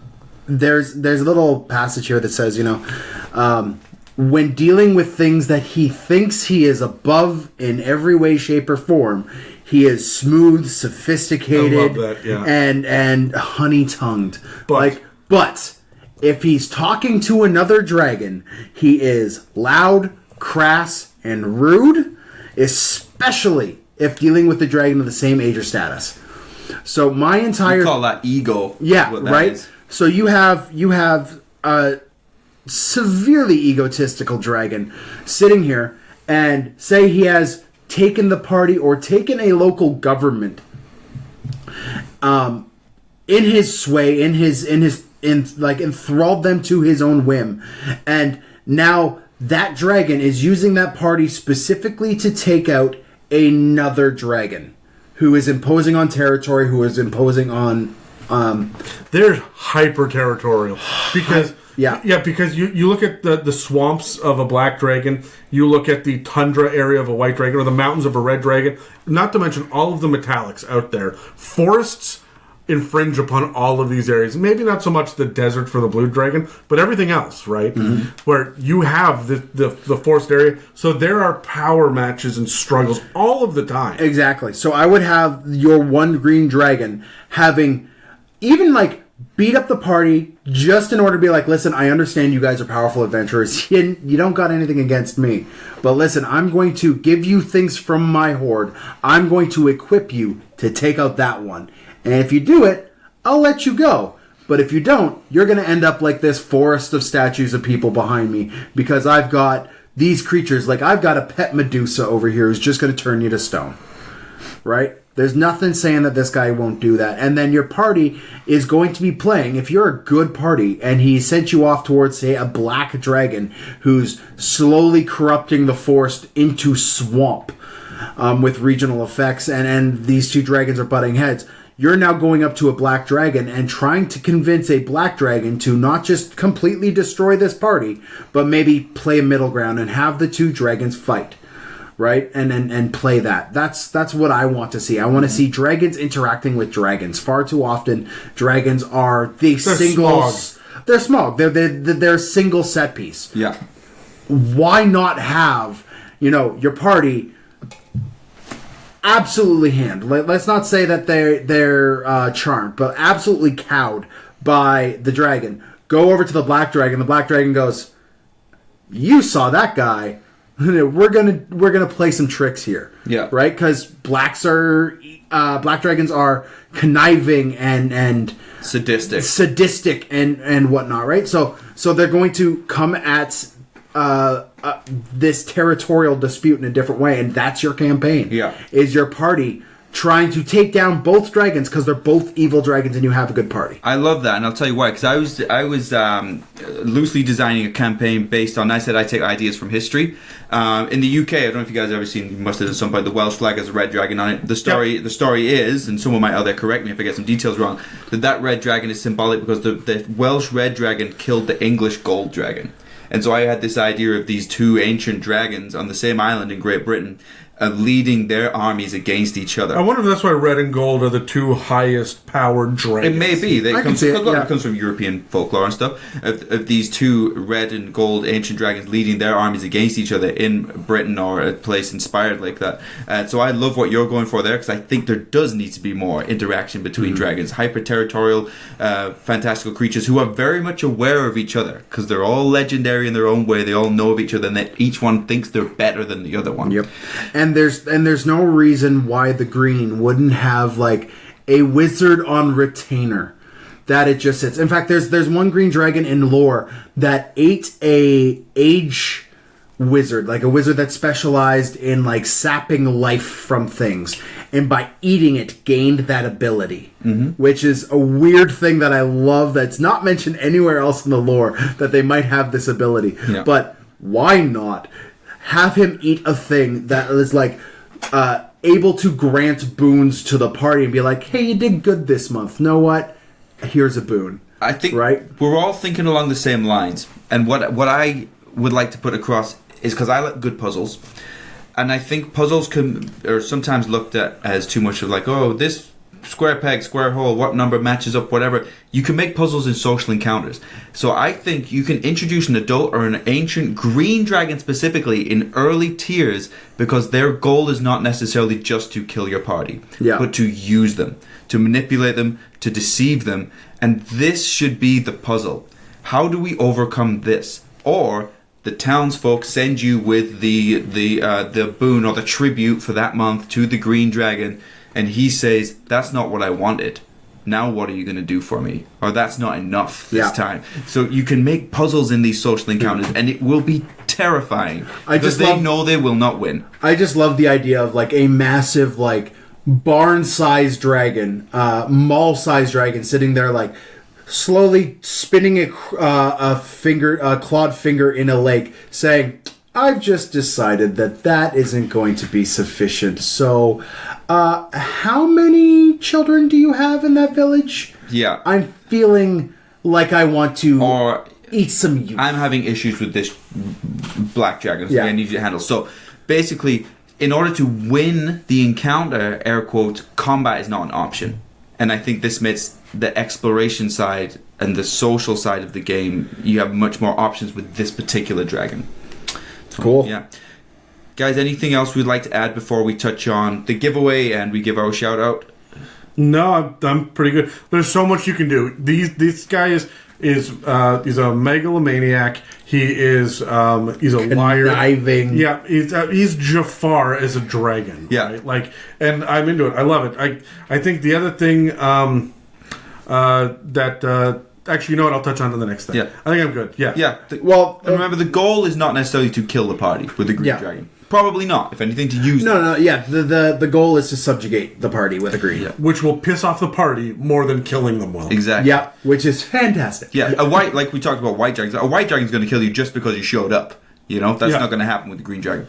Okay, Adam, do you want to talk about the giveaway? Sure. This is, I believe, this is the last week that we are accepting entries for the giveaway. Yep. Get it in. It's the same as it has been for the last few weeks. Everybody, send us a message. Hit us up on Instagram or Twitter or through our email or on Facebook and let us know what race, what class, and what background each of the three of us are. So again, that's race, class, and background. And we're going to sit down and we're going to talk about our favorite one on the next mailbag episode, or mailbag episode number 3. And we'll announce the giveaway winner then. We're going to actually announce this week what all of the prizes are. So with this announcement here, we're gonna throw that out there and get everybody. There's going to be a mad dash for people to get their answers in to win all of our swag. Yeah. So send us a message. Here's where you can reach us. On Instagram, @It'sAMimic. Twitter, @It'sAMimicDND. Facebook is the It's a Mimic fan page. And our email is info@itsamimic.com. So it's pretty straightforward. It's pretty simple, guys. These are the only places we're accepting entries. Yes. Correct? Yeah. Do not mail it to Dan's house. Dan's address, by the way. No. All right. No, So we've talked about this. We give them Terry's address. Well, I have a question on all of this because I'm confused on the prizes. yeah. Are we all supposed to wash this underwear before we sign it and sell it? Send it? No, we all have to wear it without washing it one at a time. I'm going first. Oh, it's one set of underwear. It's one that we all wear set, in turn. and I wear it first. And I'm gonna Let's go roll first. initiative. Let's roll initiative on the All right, underwear wait. right now. Who goes in what order? Oh shit! I gotta get it in the box. Mine is No. You roll that dice, you cheater. No, this doesn't bode well. No. Mine is a 20. No, Dan, you can't roll Okay, my do a die. real roll. Don't knock mine, you 17. fucker. I am first. Yes. Okay. I I'm was going last. first. I want everyone God, to know I I'm was going last. first, but now I'm All wearing right. the So underwear now second. I'm going for a jog in the summer. That means then you can have it. No, I'll turn it inside out. Yeah. And it's been worn both ways, and then Dan has to I want you to figure it wear out. it to one of those clubs you go to on the weekend. We're spending far too long on the literal worst part of this giveaway. Anyway, or the best. No, literal worst. Anyways, reach out. Let us know race, class, and background for each of the three of us. And hit us up at one of those 4 places. Again, Instagram @It'sAMimic, Twitter @It'sAMimicDND, the Facebook fan page for It's a Mimic, and info@itsamimic.com. It's gonna be awesome. When I saw the underwear, I actually thought it was an eye patch. So, okay. I'm going to give a shout out. Yeah. I'm going to give a shout out this week. Do you know what?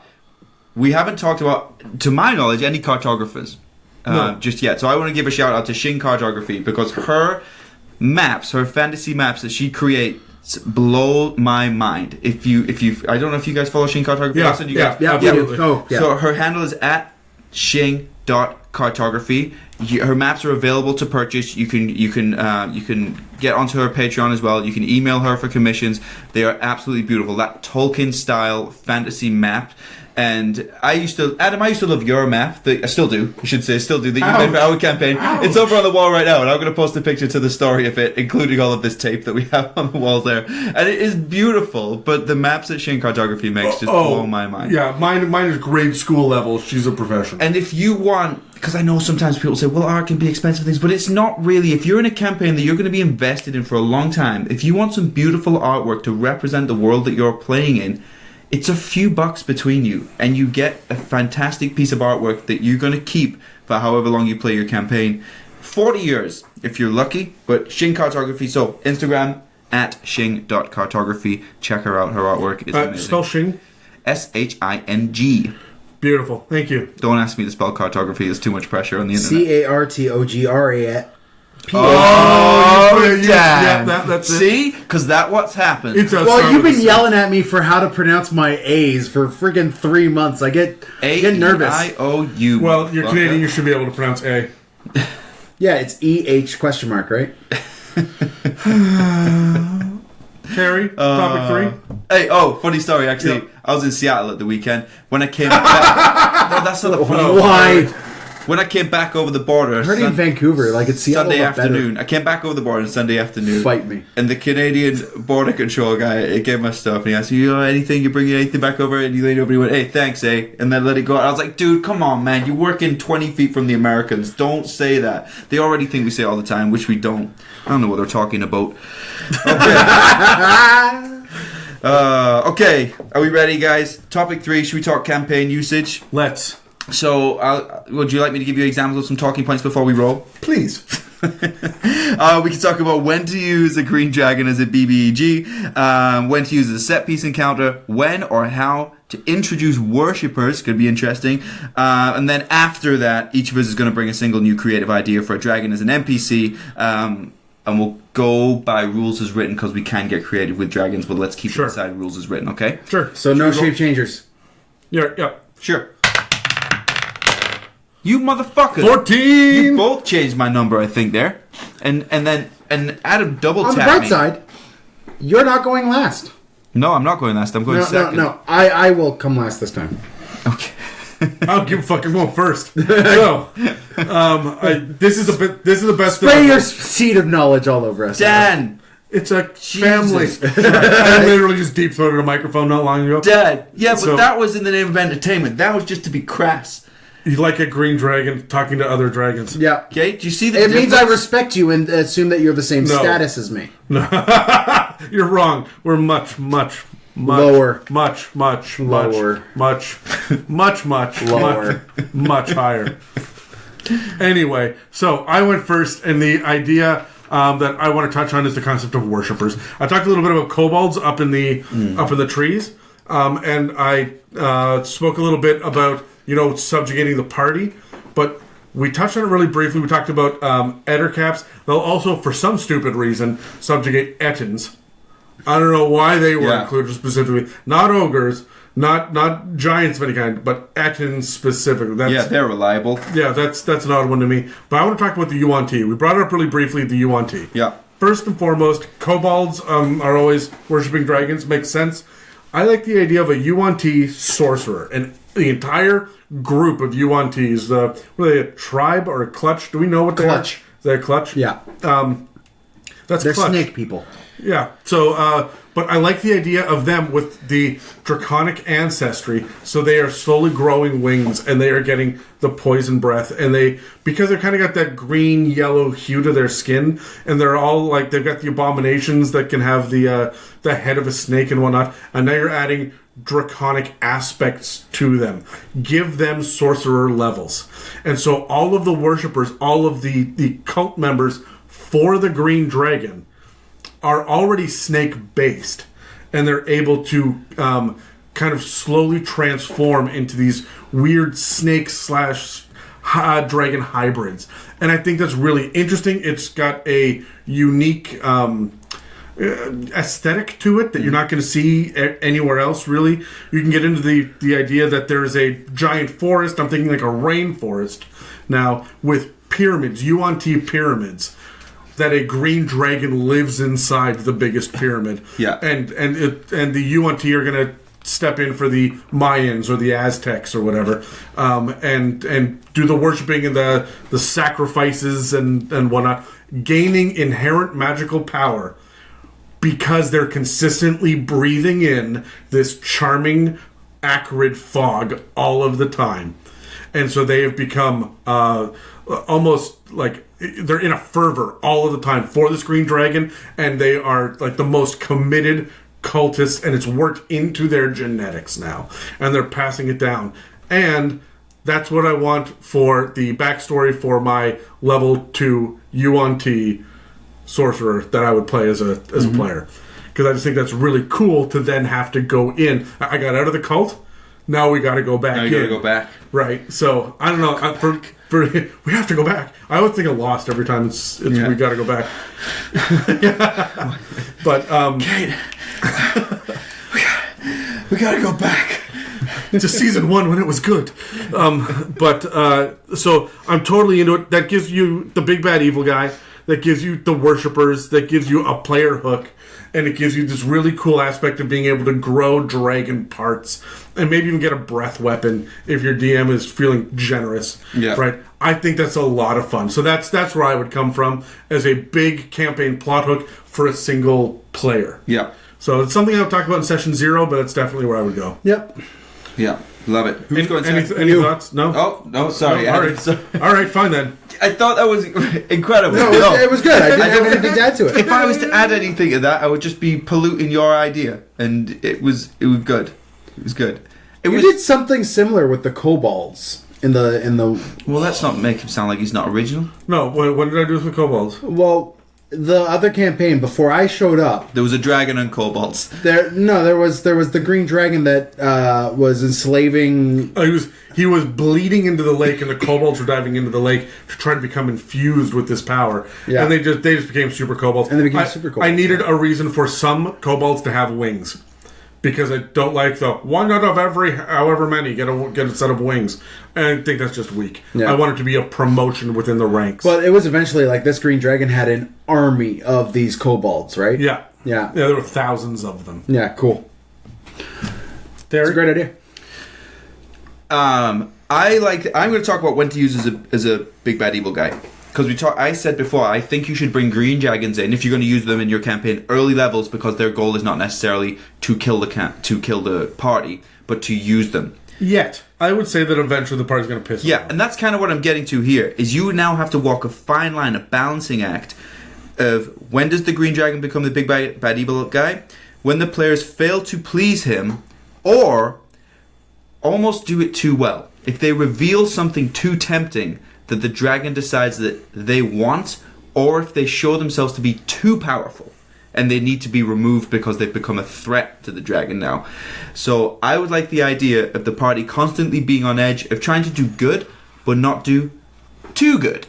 Kind of like what I was saying a few weeks ago, and I was saying I would definitely be a Death Eater, but I would want to be middle management in the Death Eaters. Yeah. I don't want to be the guy that's super like overachieving around Voldemort all the time, to the point where he's going, hey, let's get fucking rid of this guy for starters. He's getting too big for his wand. Okay, I think it should be the same when you're working with green dragons. Hey, do the job well. Hey, don't be too good though, otherwise then they become the big bad evil guy. I like that stress that you'll constantly have on your players. Yeah.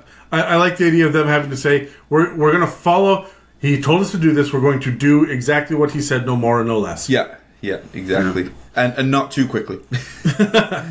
I would play into the fact that the green dragon is going to be the one that is least likely to... Oh, sorry, just real quick, Dan, before you come in. And also the boons and the items and stuff you're getting along the way. Hey, when we go back and we give the green dragon what they wanted, don't go flashing off your new greatsword that you got, by the way. Hide that shit. Oh, yeah, absolutely. I have to take things away from Adam. You are a shit. What else? What else are you going to put in front of me? No. Fuck off, Adam. All right. Anyways, no, I would play into the fact that of all of the chromatic dragons, the green is going to be the one that is most likely to be able to barter, right? Yeah. To gain stuff from without necessarily giving up your life. Like, they are the most likely. It's still not highly likely, but they are the most likely. So I would sit there and I would have them not necessarily as big bad evil guy, because for me, they're imposing, they're great set pieces for big bad evil guys. But like, if the end boss of my campaign's a green dragon, and then what do you do after that? Like, there feels like there should be something after you kill the green. I would have them just as a set piece, a horribly powerful creature that you have to bring an offering to in order to gain some sort of information. But first you have to find the item that they want, right? So at this point, this is when you are skirting around. You're trying to find ancient tomes about this dragon and the things they sought. You're trying to find information. You're doing a little bit more of an investigation kind style thing.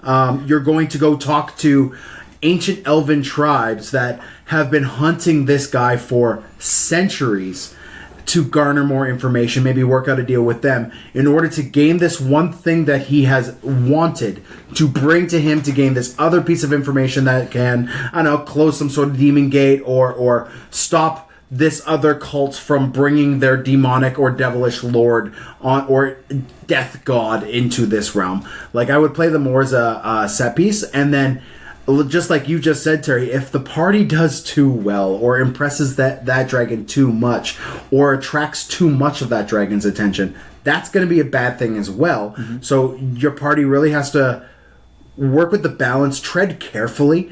Like, there needs to be stuff in lore, in game, to warn them about this shit. Yeah. Oh yeah, 100%. You can't be sitting back there as a DM behind your screen laughing because they keep rolling nat 20s and that'll fuck them. You can't do that. No. Give them a heads up. Yeah. No, and it'll be things like, if you make him a villain in your campaign, well, then you have another thing to worry about. Where this dragon's like, well, know what? I really like the shine of your mithril armor. Mm-hmm. I want that now. You're just trying to avoid that. So, like, you're sending your bard in without armor. I love the idea of, like, all right, it's time to go talk to the green dragon. We finish the thing. Everybody, go take off all your clothes over in the back. Put on your rags again. Yeah. So we go in and leave your powerful magic items behind. Feeling super vulnerable as well. Yeah, nobody cast any magic, and sorry, the elf has to stay outside. And then on top of that, you all get in, and the dragon goes, so I know you have an elf with you, because the birds have told me, or the rodents have told me that you have an elf. So anything you're about to do, not gonna work out for you unless you pay extra. Oh, they bring the thing, and the stories of the legends of how well they did have already come back through the town. He's saying, the townspeople are saying that you're the most powerful barbarian they've ever seen. And are you the most powerful barbarian around? So they're like, oh shit, here we go. Yeah. Right? Like, wait. You're the character name? Yeah. Oh, I've heard about you. I like you. You would go well on that wall. They're Jabba the Hutt. Yeah. Oh, yeah. Okay, and see, now I want their breath to pickle people. And they just keep pickled people as trophies. Yep, sure. Yeah, I don't know. I'm thinking like, what's your carbonite? The white dragon had the, and then they have like the one feral beast down in a cage that they throw like pesky people who try to overstep their bounds. The feral beast is a fucking purple worm. Yeah, right? it's not a little thing. No, right? No. So that's cool. I'm into it. Well, he's a jungle thing, so he's got like dinosaurs down in a pit. I'm hungry for pickles now. Go. You just want to slip a big wet pickle in your mouth? Dan? That was inappropriate. Daniel. Am I not allowed? Your damn business. Not once. Okay. I might go burger here on the way home. It's the only way I'm going to get pickled. You just need to put yourself out there, man. This is Vancouver, a liberal city. You'll be fine. If anyone can find me a goth girlfriend or a good pickle to put in my mouth, you let me know. Preferably both. 2019. You never know where you're getting these days. Whatever. It's a surprise. Well, we're pretty sure what you're getting. Oh, chaps. Okay. Oh, I guess it's my turn then, hey? No, you're done. I went last. No, you didn't. Yeah. What did I talk about then? The big bad evil guy. Big bad evil guy. No shit. All right, whatever. You don't even listen to yourself, hey? Like, my God. Who's running this podcast? Okay, well, let's each of us bring a brand new single creative idea for a dragon as an NPC. Rules as written. Sure, Dan, you need to give us the dice box. The dice box. Dan. What are you doing, man? Jesus Christ. Superstar. Here you go, Terry. Here's your die. Dan, I need my die that you took from me. That you've corrupted with your negative Dan powers. All right. I'm going to lick it next time. Roll it. 3, 2, 1. Suck good. Oh, thanks for knocking me from a 10 to a 15. Shit. It's still a win. Remember, guys, bullies never win. Except on this podcast where they do. They're Green Dragon. Yeah. So, what's your one unique thing, Adam? Like No, you're for Green Dragons. Just fucking Green Dragons. Terry, please ask the question. I don't want to listen to Dan anymore. What's the? I want a single new creative idea for a dragon as an NPC. We're going rules as written. As an NPC, Dan is like holding things like as an NPC, unless your thing is some creative campaign in which you can play a dragon. Perhaps if it's a single person campaign, they play a dragon and they have to deal with angry townspeople and stuff. I mean, sure. Why not? That's your idea. I'm just giving it to you. Please there's my answer. Please present that to the internet. So, no, I would say that my unique idea for a dragon is an NPC, so not a big bad evil guy, someone that you're going to be dealing with on a regular basis. This is a guy that you don't have a king, you have a green dragon running this area. And everybody there is happy-ish, but there's no flocks of sheep. Yeah. There's no big game. Everybody's vegetarian. Right? Vegan, but not food choice. Yeah, and so because there is super skinny. There is no big game. Your party walks in with beef jerky and everyone's just staring and drooling. Everybody's white and weak because they don't have any protein. Does a vampire live here? Worse, man. Green dragon. But no, your party rides in on horses and everyone's like, where did you get the horses? You hide the horses. Yeah. Oh my god, I can smell the horses. Yeah. Send them out into the road. Take all of your stuff off the horses and send them out. Right? Like, this green dragon runs the area and has its own laws. I really want to lean into the idea of it being lawful. It's evil, but it's selfish. It's manipulative for its own gain. And it's like lords and ladies of the court are its hostages. And every once in a while, someone tries to escape. Maybe you have an underground railroad to get away from this guy. And every once in a while, he catches them and just fucking eats them. And everybody else has a decent enough life, but they're not allowed to leave. Yeah. And you have this entire kingdom on lockdown. And your adventurers ride in. We haven't gotten any word from this castle over here in the last 30 years. Like, all right, we'll go in there. And there's just like normal people. And they're like, hey, so... Super nervous, like awkwardly like chopping the vegetables. And people start talking about what's wrong. And I think that would be a really cool way to... we want to go talk to the king. No, you don't. No, we want to go talk to the king. We're heading to the castle, talk to the king. That's not where he lives, man. Right? You got to go into the forest to find the king. And you can give them a brand new, interesting way of looking at it, at the concept of this ancient dragon... And it's ancient, and you're in the lair. Yeah. And there are signs that says, this way to the king, right? And you go in through this maze, and then you finally get to him, and he's like, yes, I am the king, these are my people. Go away. We're happy. They're safe. I'm not leaving. And this is something that you have to deal with now for the rest of the campaign. Yeah. That there's this one that you could go out, and I'm going to give you guys just shit tons of gold pieces left, right, and center. You're going to get expensive armor. You're going to get all sorts of crazy followers and everything. But the Green Dragon's going to tax you on everything. 20% of gold and 20% of NPCs. Yeah. Right? And I think that is terrifying. Yeah. When you get tasked with going beyond the border to go out and do other things to kill the black dragon so that the king can expand its region. So you go out and you kill the black dragon and you're beyond the border. Do you leave the people to their fate? Do you risk pissing off this ancient green dragon by running away? Yeah. And when you fall in love with the barmaid and you got married on this quest, do you bring her back in? Yeah. Right. These are some real questions that you need to ask. And then at the end, you topple the kingdom.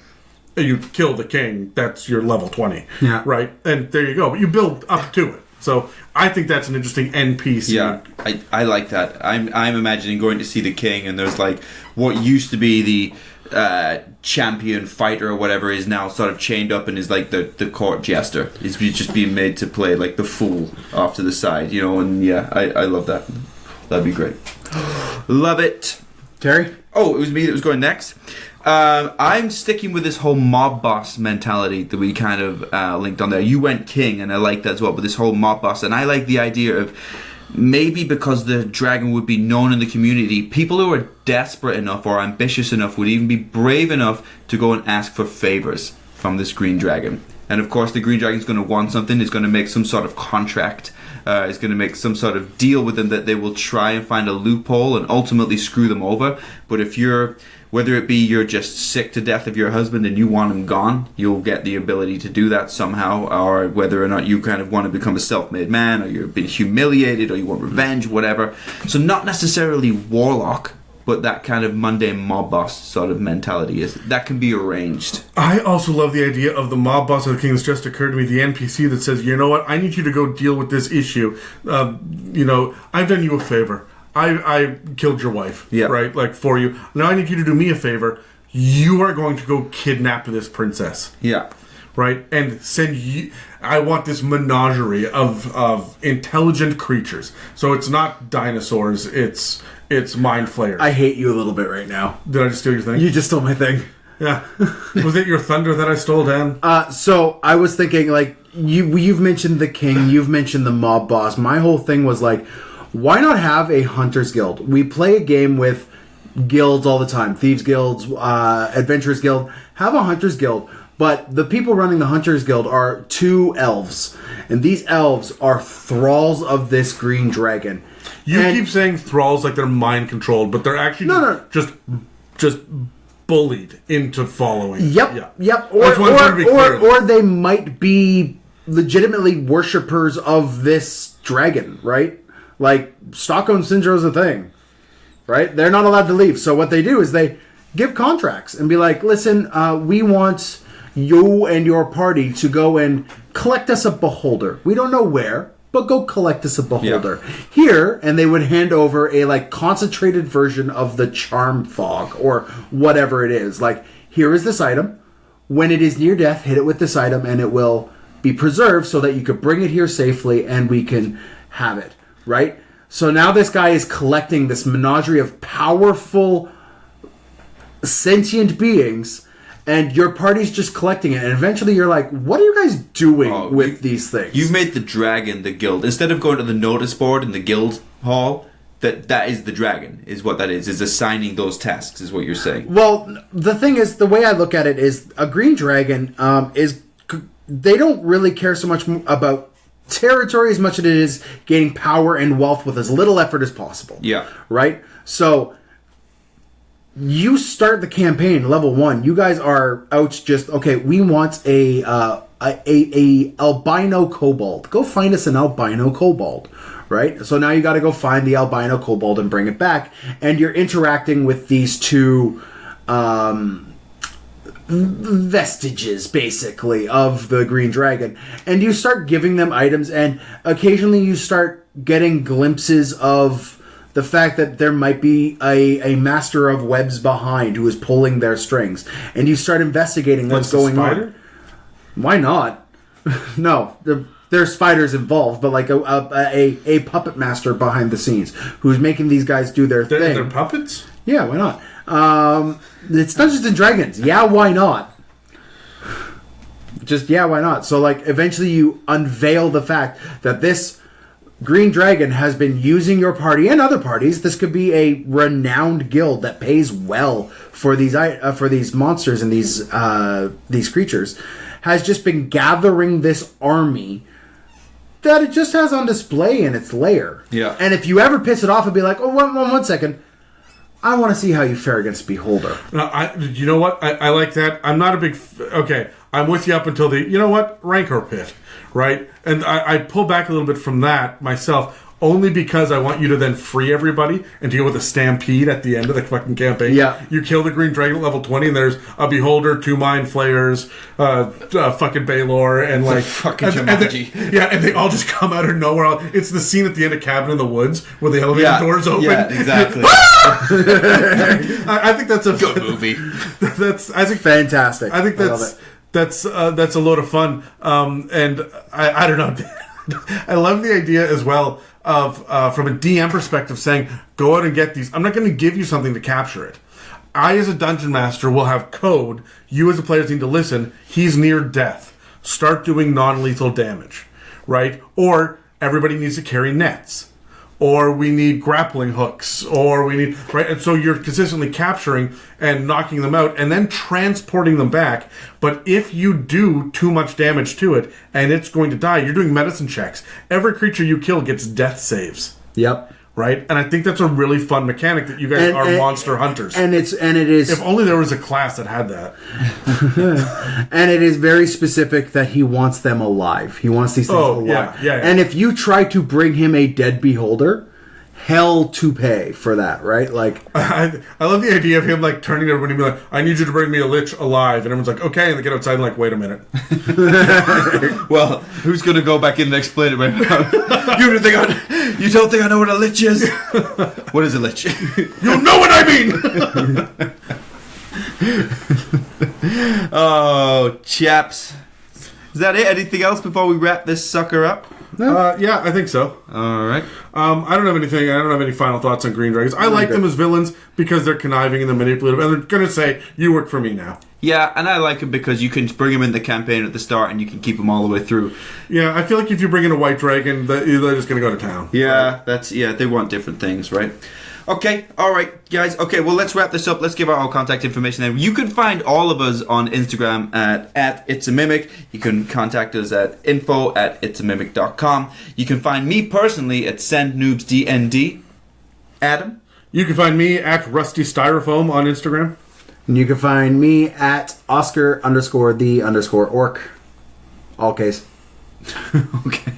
The old Costco joke. Yes. Very funny. Okay, team. Well, thank you very much for joining me tonight to discuss Green Dragons. We will be back next time. Have a great morning, because you're usually driving to work. Goodbye.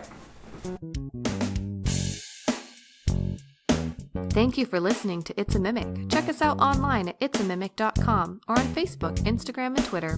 Have questions you would like answered by the guys on the show? Send them an email to itsamimic@gmail.com. Tune in every Tuesday for more.